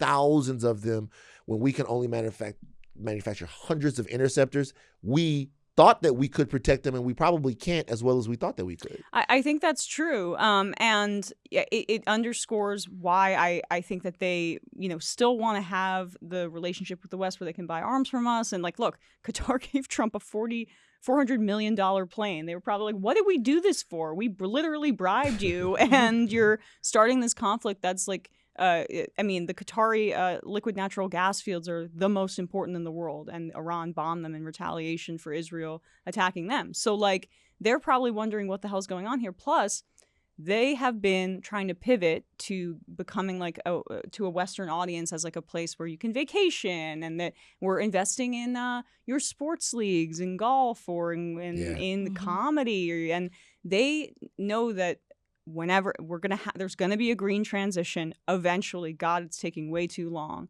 but they're gonna have to diversify their economy off of oil, and that meant kind of cozying up to the West and becoming some sort of vacation or financial destination for them. So when people think they're not safe there and they may get bombed, that really impacts their ability to attract tourism.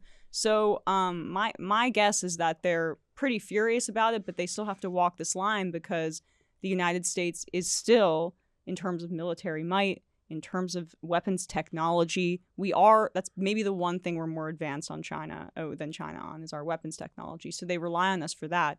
But I don't think that they would be acting in their own interest if they didn't begin to build many more multilateral relationships with other countries and really cozying up to China, because we're it's becoming the Chinese century. I know people say that kind of off the cuff, but there was a report just from a month ago. China is experiencing its most intense period of growth right now, and they actually have declined carbon emissions in the last year. They're reducing them. They're below net zero, and they're growing at a way faster pace than we are because they've completely electrified their entire economy. So they're both growing economically as a powerhouse, and they are insulating themselves from needing to rely on the petrodollar and oil and gas, which we're currently just playing around with and toying with because the only language that this empire has left is violence. Sorry to get so dark. No, well, I appreciate this conversation. It's why we wanted to come back and talk about it again. And this kind of leads into my next question. I guess it's bad. Yeah, and we're talking about how bad it is in various ways, and not just between U.S. Israel and Iran, we're seeing how widespread it really already is, if not on land, economically. Mm-hmm. So my question is, with mainstream media, Western media, what are your thoughts? I can guess, but the fact that we talk about it in this way, you don't get that from Western media, from mainstream media. They're not challenging, I feel like, government claims enough. I mean, just today I was looking at someone on Threads, you know I love Threads, talking about how, Trump is making these claims that he's negotiating, and it's coming out from over there that he's actually not. He has not talked to them. But we're being told something totally different, and we're not seeing media challenge them in that way. Your thoughts about that, and just how it is causing us to kind of live a certain way without the reality or even the gravity of the situation. Yeah, I think it's more acute than ever, to your point, and we see this with the Washington Post. They just closed their entire, 1/3 of their staff. They laid off. They closed their entire foreign reporting bureau. Like, we would be needing that kind of thing right now. By the way, Iran is letting Western reporters in to cover what's happening on the ground there. Israel is still refusing to let Western reporters into Gaza to verify what's happening. Like, last time I was on CNN, I spoke about what the true death toll is in Gaza. We know that the numbers that we have that are accounted for are just people who have been able to be verified in hospitals. But if you're bombing a house and 20 people die in there, what's the point in dragging the corpses of your children to the hospital to have them get verified? And there are hundreds of thousands of people that are unaccounted for, presumed dead under rubble. But yet, our media has still been using these figures that are probably a year and a half out of date. And it's one of the things, the most insidious ways that you can manufacture consent for something like genocide, where it's like, okay, we're still in the tens of thousands. I mean, that's horrible. But if we were in the hundreds of thousands, that might be pretty bad. No one talks about it in those contexts. So I think that, like, when you also have this kind of wealthy takeover of media, the LA Times was bought by a billionaire. The Washington Post, of course, with Jeff Bezos. They are less invested in providing, like, actual truth, or investing in their newsrooms in a way that would have, like, real reporting that would challenge power. Oddly, the Wall Street Journal has been kind of better than other newspapers. Well, you look at that. And you know why? It's because they're a financial paper, and they have to actually verify information because it affects the markets. Right. And so they've had some of the better reporting on Trump, despite being owned by the same guy that owns Fox News. And I think, like, that says everything about where we are in media. And Trump's FCC chair is now threatening different licensing agreements if they don't do the right kind of coverage about the Iran war. So this is one of the gravest threats to free speech that we've seen. Although when you listen to, like, the Brogan Sphere podcasters, they would say not being able to say the R word on stage or make fun of trans people is the bigger threat. So yeah, tough. Both sides. I will say this. This morning, though, I mean, what Trump did this morning, you guys are getting this on Tuesday, what Trump did this morning was obvious market manipulation. And I will say that most people were right on top of that, particularly when the Iranians came out and they were like, we haven't spoken to Donald Trump. It's probably because Donald Trump is trying to buy more time as people get shocked by gas prices. Yep. To either figure out what he's going to do, how he's going to tackle, or I guess just cool everyone's jets a little bit. Because when the Iranians came out and said, like, we haven't talked to Donald Trump, Trump made that statement for the markets to try to control the markets. And I did see most people report on the fact that the Iranians said that they had never spoken to him. It was weird to be in the situation for everyone to have much, much more faith in what the Iranians were saying than the president of the United States. Well, they've been the more reasonable partner for decades at this point than America, excluding Obama's very successful nuclear agreement with them, the JCPOA in 2015, which Trump ripped up. We wouldn't be in this situation if that was still in place. And looking at that in hindsight, I'm sorry if I interrupted you, Van, but, like, Obama, I had a lot of problems with his domestic policy in terms of, like, bailing out the banks and not bailing out homeowners. I think that's part of why we're in the situation that we are in right now. But between trying to normalize relations with Cuba again towards the end of his presidency, and also this nuclear agreement deal with Iran, which we unfroze some of their assets in exchange for them agreeing to have a third-party monitor come in and make sure that they weren't enriching uranium over a certain level so they couldn't build a nuclear weapon. And that was going incredibly well. But you had Netanyahu come out and he did this whole presentation about how they're lying, they're cheating on the deal. And Trump came in and he was like, I agree with that. And he ripped it up. And so ever since then, there has been no peace agreement with the Iranians. And this is why, and Biden did not pursue it again. He pursued the more hawkish Zionist foreign policy as well. And now we're on the brink of potentially sending in ground troops. There is an off-ramp. Iran is going to try to inflict as much pain as possible to make sure that this doesn't happen again. But if they want to manipulate Trump most effectively, they're also going to need to make it seem like he got some sort of win out of this. And I think what prolongs this is that there is no conceivable way that anyone can make an argument that he's achieved any of the objectives that he's thrown out there to justify his belligerence. No regime change in Iran. No oil, like they're still lobbing missiles at Israel. Oil prices are skyrocketing. So Trump is going to be susceptible to feeling humiliated. And my biggest concern is that Iran is going to be so obviously emboldened and needing to say, like, we have to show a lesson to the West. If the American people feel the pain, then perhaps they'll be able to rein in the president. That will put Trump in a position where he feels like he can't get a win out of this, and that is another incentive to escalate. And the escalation is ground troops. And Iran is many times the size of Iraq, 90 million people, heavily mountainous, a much more cemented state and infrastructure. If you thought Iraq was a quagmire, you can get in, but you're definitely not going to get out. Nope. They would have to, don't take my word for it. They would have to let you out. You can get in, and you're going to have to send troops in. You're going to have to parachute troops in, and maybe you can do that.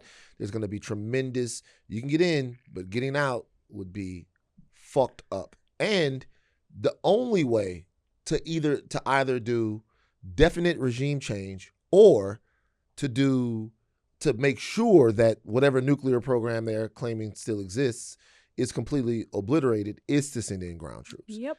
In both cases, you would have to have people on the ground to be able to definitively say to anyone with half of a brain cell that is the deal.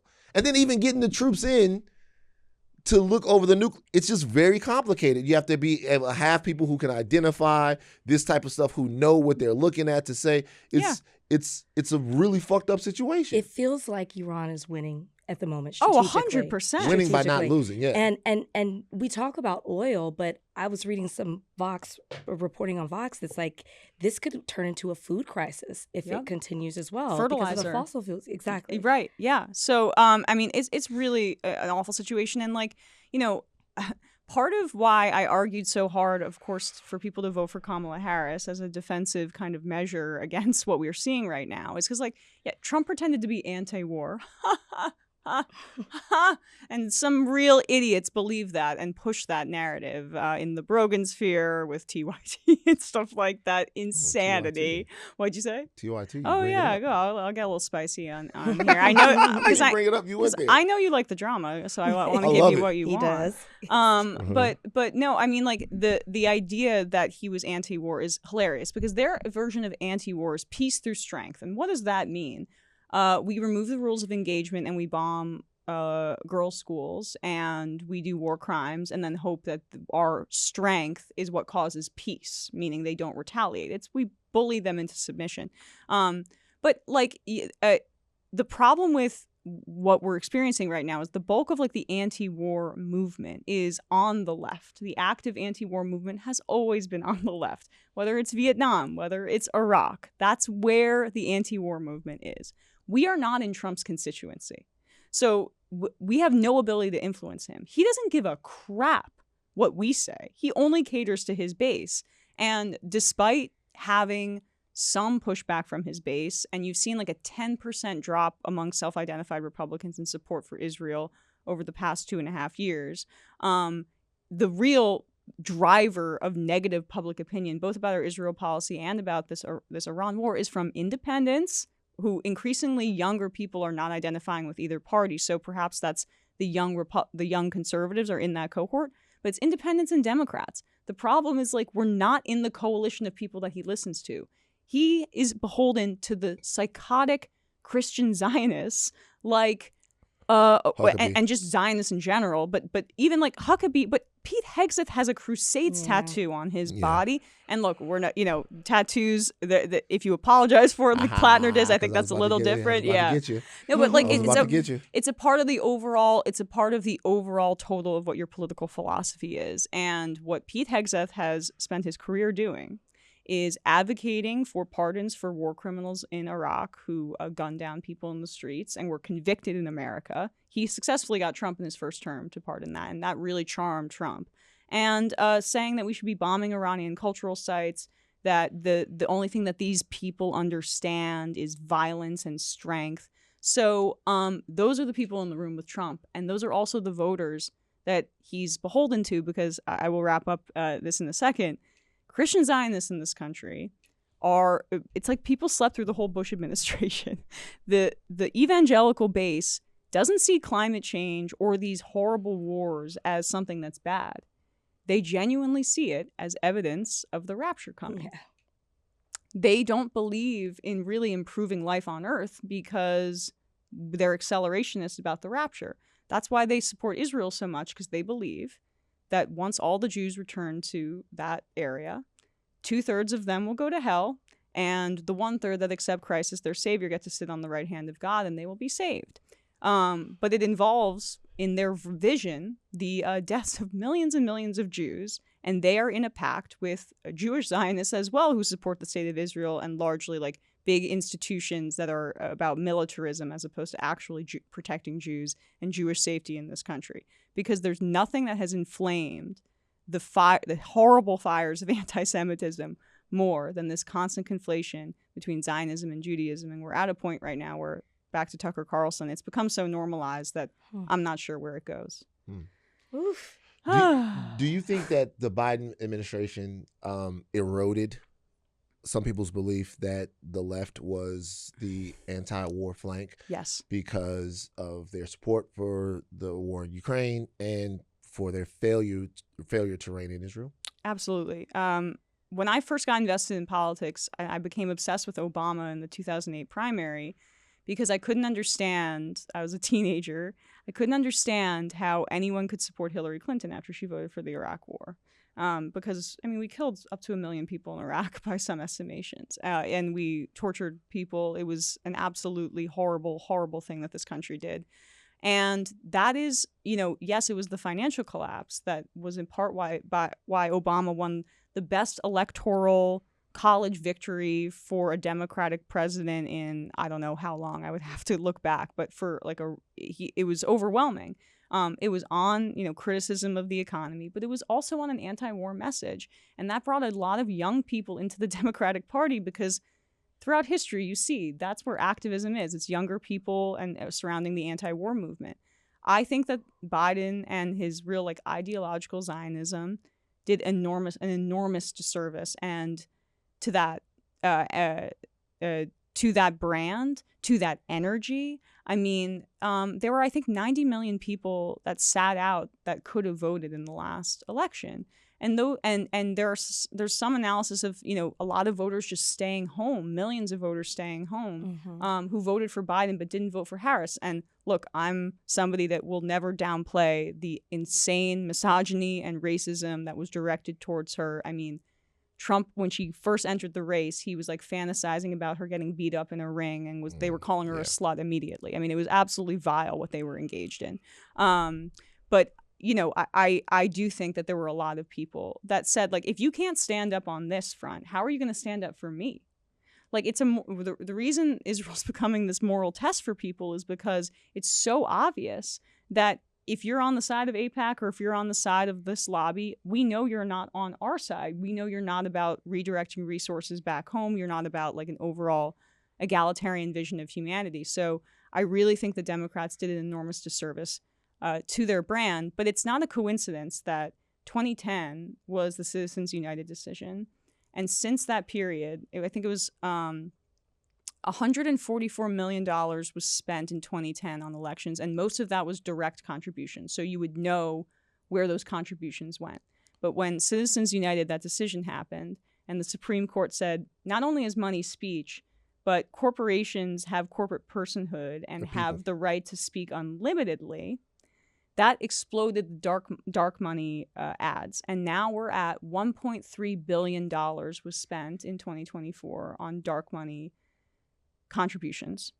And I don't think it's a coincidence that support for Israel among the Democratic Party, even in ways that hurt them electorally because they've become so hooked on the money, took precedence. So that it's a real problem with corruption, unfortunately. And we always know the Republicans are going to be the most corrupt, but unfortunately, I think a lot of dark money has neutered the Democrats to the point of such absolute weakness that they have enabled this fascism that we're seeing. Yeah, we see it today in the way that they can or cannot make decisions. In your opinion, what is more likely with Iran? A negotiated pause, a prolonged stalemate, or a massive escalation? Okay, can you guys say the three options again?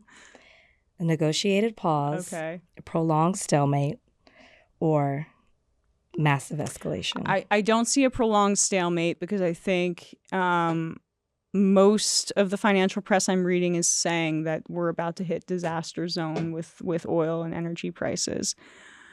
So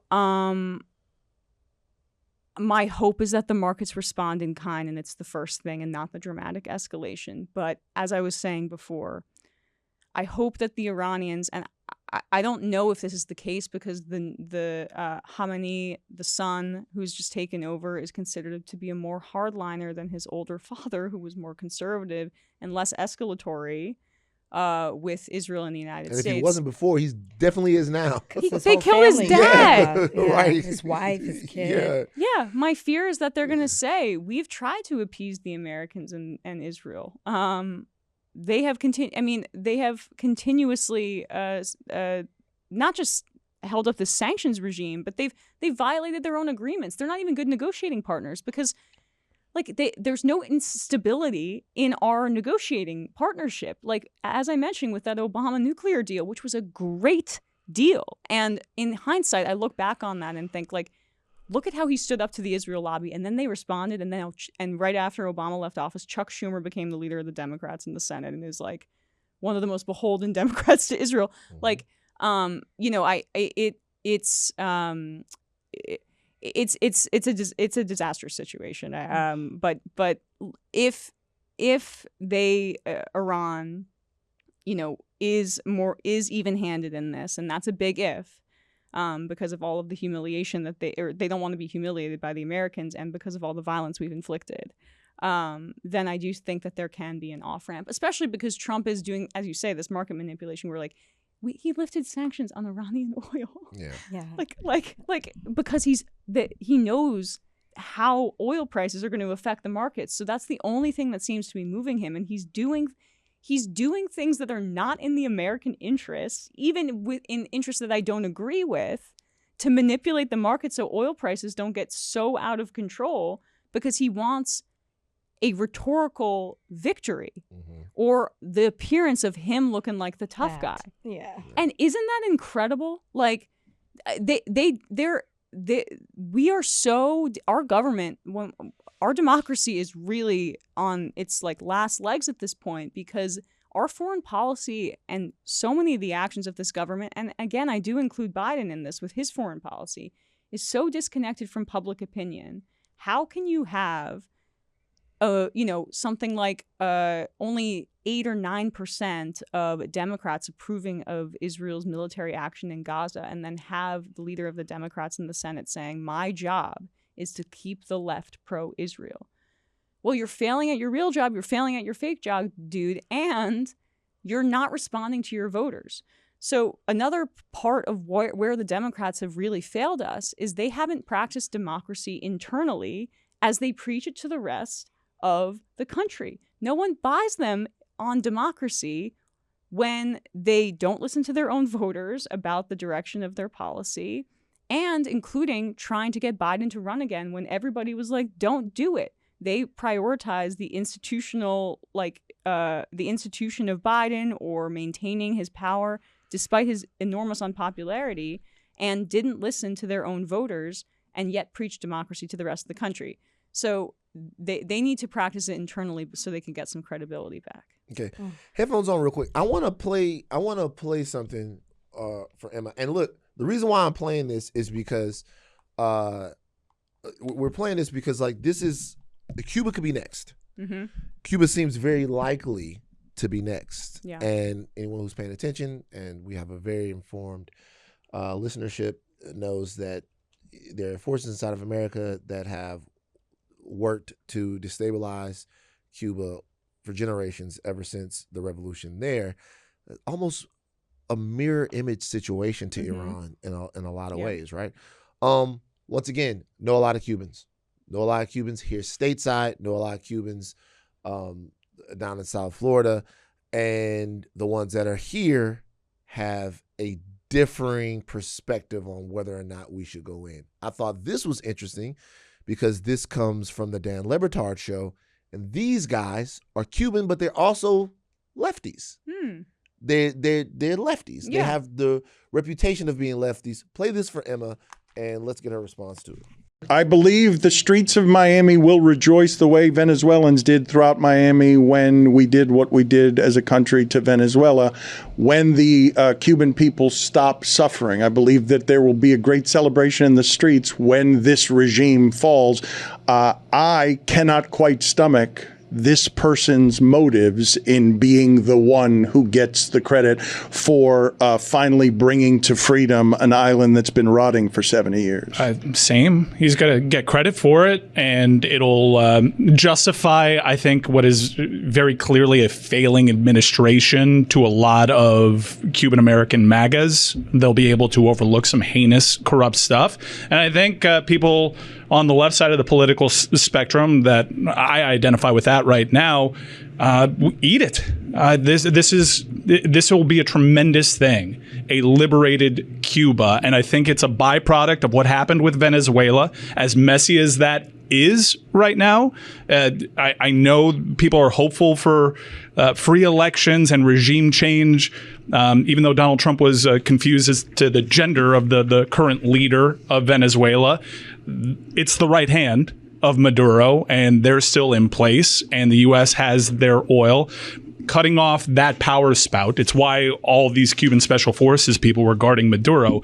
That was the final nail in the coffin. There is national power grid failure in Cuba, and now you have taken what precious little human, what am I looking for here? There is just a base level of life at Cuba that they're willing to suffer through. And being able to turn on the lights is one of them. It's one big checkbox. Human necessity is what you're looking for, right? Yes, thank you. And they don't have that anymore. The people might literally tear what's left of the government to shreds if this continues much longer. They're just going to tap out. This is a TKO. This is 60 years in the making. Donald Trump is fortunate enough to be in this place right now in history, and I'm really happy for the liberation of that island. I'm happy that it's happening in my lifetime. It's just a matter of time, and I'm not going to give you some liberal spin on it. I'm worried about having this administration in place for such a pivotal time, given that Venezuela's a mess, or can be if we don't hit all our marks there. But it's better than what they had, and I'm honored and privileged to be alive to watch that regime fall or be choked out. So I will say this. I've listened to that a couple of times. Every time I listen to it, I've heard a couple of things from there. Number one, it's unclear whether or not they're advocating for the U.S. government to go into Cuba. That's unclear. Although if they're not, it seems odd that they are positioning the failure of the Cuban regime as a win for Donald Trump. It seems like it would only be a win for him if he was proactive in bringing the regime to its end. Meaning if we went in there and we did something, if the regime falls because of the brutal economic sanctions that we've had on Cuba for decades, and this is the culmination of that, then that is what it is. But it seems at this point, that's at least a soft endorsement of us being directly involved in ousting that regime. How do you respond to that? I obviously really deeply disagree with a lot of what was said there. I mean, Cuba, I think, is humiliating for the United States. It's 20 miles off our shore, and we've been unable, despite dozens of attempts on Castro's life in like the 60s and 70s, including attempted assassinations where... I'll blow up his cigar. That we tried to enlist the mob to do so. Yeah. I mean, you know, I wouldn't say I'm a conspiracy theorist, but, you know, I believe that the government, you know, helped assassinate MLK and Malcolm X. Like these are, and probably JFK as well. This was a time where our intelligence community was completely out of control. And they were invested in toppling any government, specifically in Latin America and within the Americas, that was moving towards a more left-wing or socialist or communist government where they would have more control over their own resources. And Cuba was successful, despite being so tiny and right off of our shores, at staving off both efforts to assassinate Castro and efforts to topple the regime. And Cuban people are incredibly proud of that, the ones that remain. The diaspora in Florida is a lot more right-wing, and they've become quite powerful. Marco Rubio sees himself as kind of the avatar for that diaspora that wants to be able to return to Cuba so that they can capital interests can flourish there. And there's a lot of talk about Cuba as this failed state. As you mentioned rightly, Van, and with Venezuela, it is the sanctions. It is the United States using sanctions and cutting off trade with these countries that are not aligned with us from the rest of the world that does sometimes, you know, increase poverty, and there are issues there. But Cuba is more advanced than the United States in medicine. Cuba is led the way on their own kind of COVID vaccine, despite being a fairly small island. And I think that there isn't really much strategic benefit to what we're doing there, except to appease this far-right Cuban diaspora that has seen Cuba as this humiliation. So, you know, Trump is in many ways a throwback. He talks about how he's the Monroe Doctrine guy, which is the Monroe Doctrine. What he's referring to is this, the declaration in the 1800s that the entire Western Hemisphere belonged to America by right. And it was a way to say, like, hey, the Spain, the French, like, no, we're going to be able to colonize over here. You can do something. You can do your own stuff elsewhere. He's returning to that kind of foreign policy where might makes right. And so celebrating this is crazy to me, especially because, like, yeah, it's not just their power going out. With this oil blockade, like, there are people on dialysis. There are babies in incubators. Like, this was an effort to kill Cubans and think that, like, they wouldn't have this understanding despite all of that cultural history that I'm talking about and all of that political history. That it was America doing this, and they think it's their own government. They know it's the American blockade. There's like a real, you said arrogance earlier, Rachel. There's this arrogance and Western chauvinism and, frankly, just racism that's in the administration, where they underestimate anybody that is not a white person or a white country. And they think that through might, they can change the governments to their will. But Iran knows, and the Iranian people understand that this is America trying to do this in Israel. Cuba understands that this is America trying to do this. So they constantly, these like Western powers underestimate the resilience and the intelligence of the people that they're trying to dominate in the global South. I guess that was just hard to listen to as well, because you're saying one thing on one hand, But then you're comparing it to Venezuela and what happened and the lack of regime change and like, what are they doing? It's a mess. To use his words, it's a mess. So when you talk about Cuba, how can you even have anything that goes towards hope of it being better when you're comparing it to a Venezuela? I was looking like this the entire time because I was like, I'm not quite understanding the logic here. And Cuba, and Venezuela, what was the victory that Trump got there? They see that as an incredibly successful operation. That's why Rubio has been a little bit cozier with Trump recently, because they kidnapped Maduro, but the government's still in place. Delcy Rodriguez is running the country, and they're basically running with a gun to her head, saying, we can do this to you if you don't appease us, but there was no regime change. So to your point, even their stated goals they're failing at. It's like a head on a spike for Trump. And we come back to like how our foreign policy is being led to appease the incredibly shallow perspective on the world from an aging pedophile, racist, narcissist, dementia-ridden psychopath. Rachel doesn't like when you say that he's losing his mind. He obviously is having some issue. That's not true. Rachel doesn't like when you say that. That's not true. One thing I'll say I think it's more as you just laid out than that. Before I get off this, I think what I'm trying to hit on here is the tension between, like, particularly those guys who at least self-identified are not right-wing, right? Right. I wonder if the tension throughout the diaspora of these various communities comes from this deeply ingrained belief in America as the liberators of oppressed people across the world. You know, if you're talking about like this kind of post-World War II, we beat the Nazis and liberated Europe. We are the good guys that existed for a long time, but post-Vietnam started to dissipate into where we got like, should we have done this? I'm not so sure if these people don't seem liberated, 3 million dead, all of this kind of situation. If that is more resilient than I think it is, or if there's this deep connection, the men in that room, the Iranian people that we know, to the stories that they've been told by their parents and grandparents and people who they know of the atrocities by whatever regime existed, and they still want to believe that America will be the liberator, that the boots on the ground, the American soldier will stick his hand out and pick the child up, his or her hand out, and then that country will fall into democracy, the oil will flow, and next thing you know, you got McDonald's. Yeah, I think, right. Well, liberal is the right word. He described himself as a liberal, and frankly, he probably is. Like, leftism and liberalism are different things. Liberals believe that markets are, for the most part, the most efficient way to allocate resources. I don't believe that as a leftist. I think you have to have the heavy hand of the state. We're seeing it right now. And they believe in things like liberal values of, say, like, human rights or like LGBTQ rights. And so like that within our Democratic Party and Republican Party context, we don't have a parliamentary system.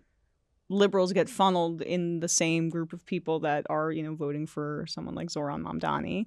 And so it is actually kind of an accurate perspective on liberals who I'm experiencing the same thing when I speak to them, where there's this and Israel's really beginning to shatter it, but it took a really long time because I think when you look at World War II, Israel was framed as reparations for the Holocaust. And even Ta-Nehisi Coates has spoken about how he thought of it in that way and he's changed his mind about it because of new information. And I think it's really commendable. And his last book touched on that so well. And he received, I don't know if you saw that interview with Tony Dokapol, who I call Tony Two Cuts on our show, because I don't know if you know this, he converted to Judaism and got recircumcised.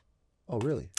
You want to know? Oh, he wrote an article about it if you want to read it. It's really disgusting. And what that involves is just a slice of the penis. I don't know this. Nah, come on, man. I'm sorry. Tony Two Cuts is wild. Tony Two Cuts. Tony Two Cuts. But do you guys remember that interview with Coates where he was where he said your book should belong in the backpack of a terrorist? But so I do think there are people that are really reticent to see America as the bad guys right now.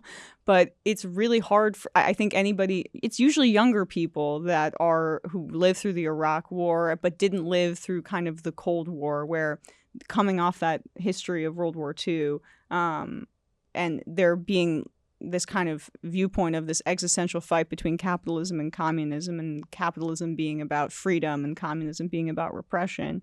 That still echoes in people's minds.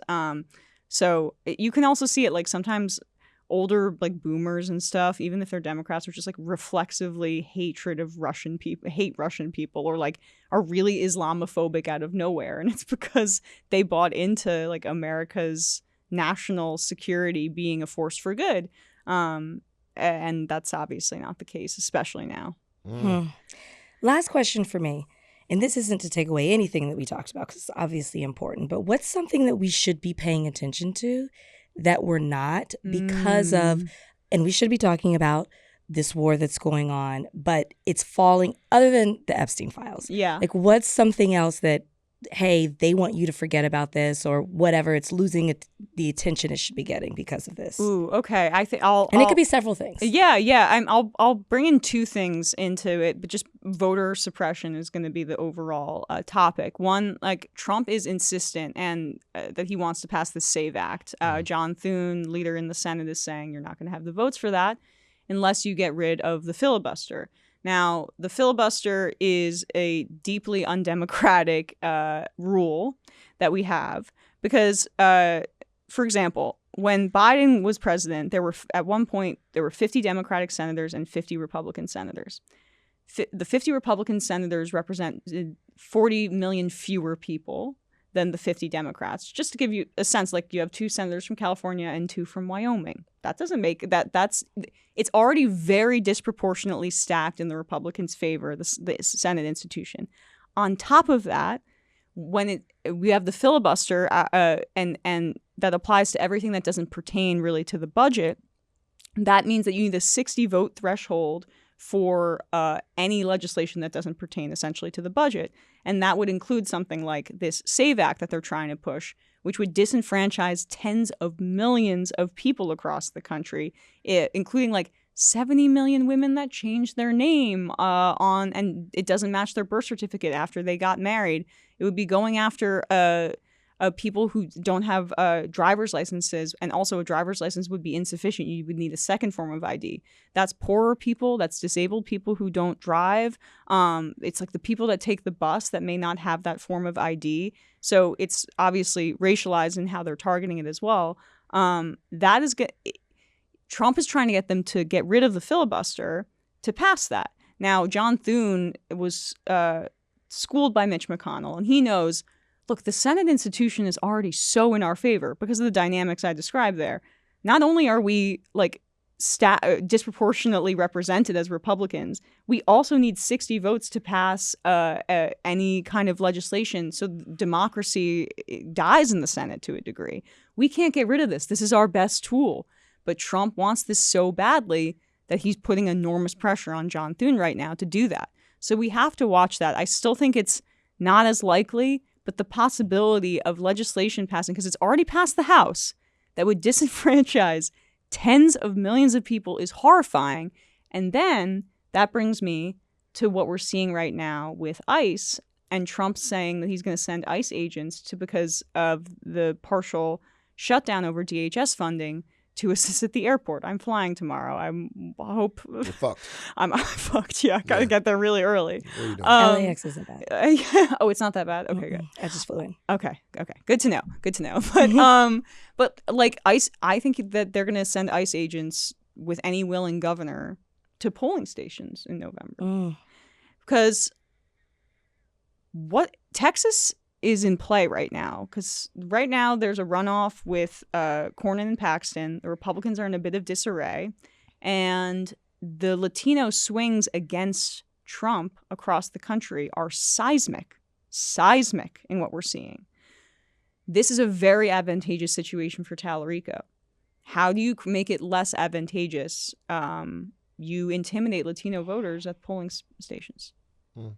And I think that's a real possibility. And, and Abbott's going to be like, hell yeah, send them in.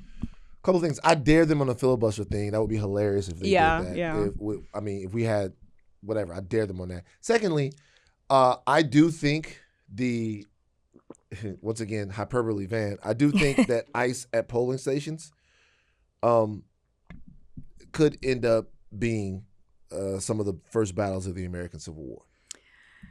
I try not to be hyperbolic, but I mean, it does set up a real situation. Like I mean, a legitimate I absolutely chance, see that a happening. legitimate chance at actual, real, widespread violence. Yeah. That ends up with people who feel suppressed and who are angry, who are out there to change their government, not feeling that they can do that, and then getting into a situation where they decide the only thing to do is to bang it out with the government. And it is a tremendously dangerous and escalatory calculation. It just is. absolutely. That's Emma Vigeland, guys. Yeah. I hope that you guys feel fantastic about everything that's going on. But what else you got going on? Tell us, I'm so happy to be here. I was telling Van yesterday, I'm like a total girl crush on you. You're amazing.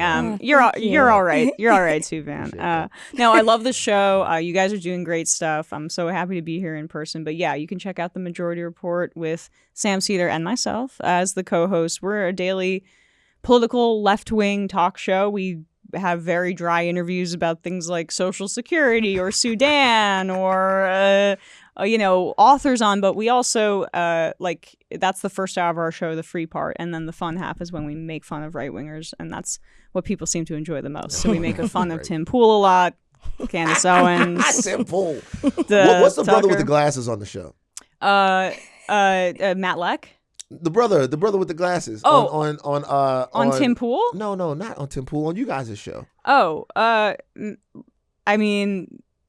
With the glass. Oh, Brandon. Yeah. Okay. You said I like Brandon. Yeah, Brandon Sutton. Everybody check out the discourse with Brandon.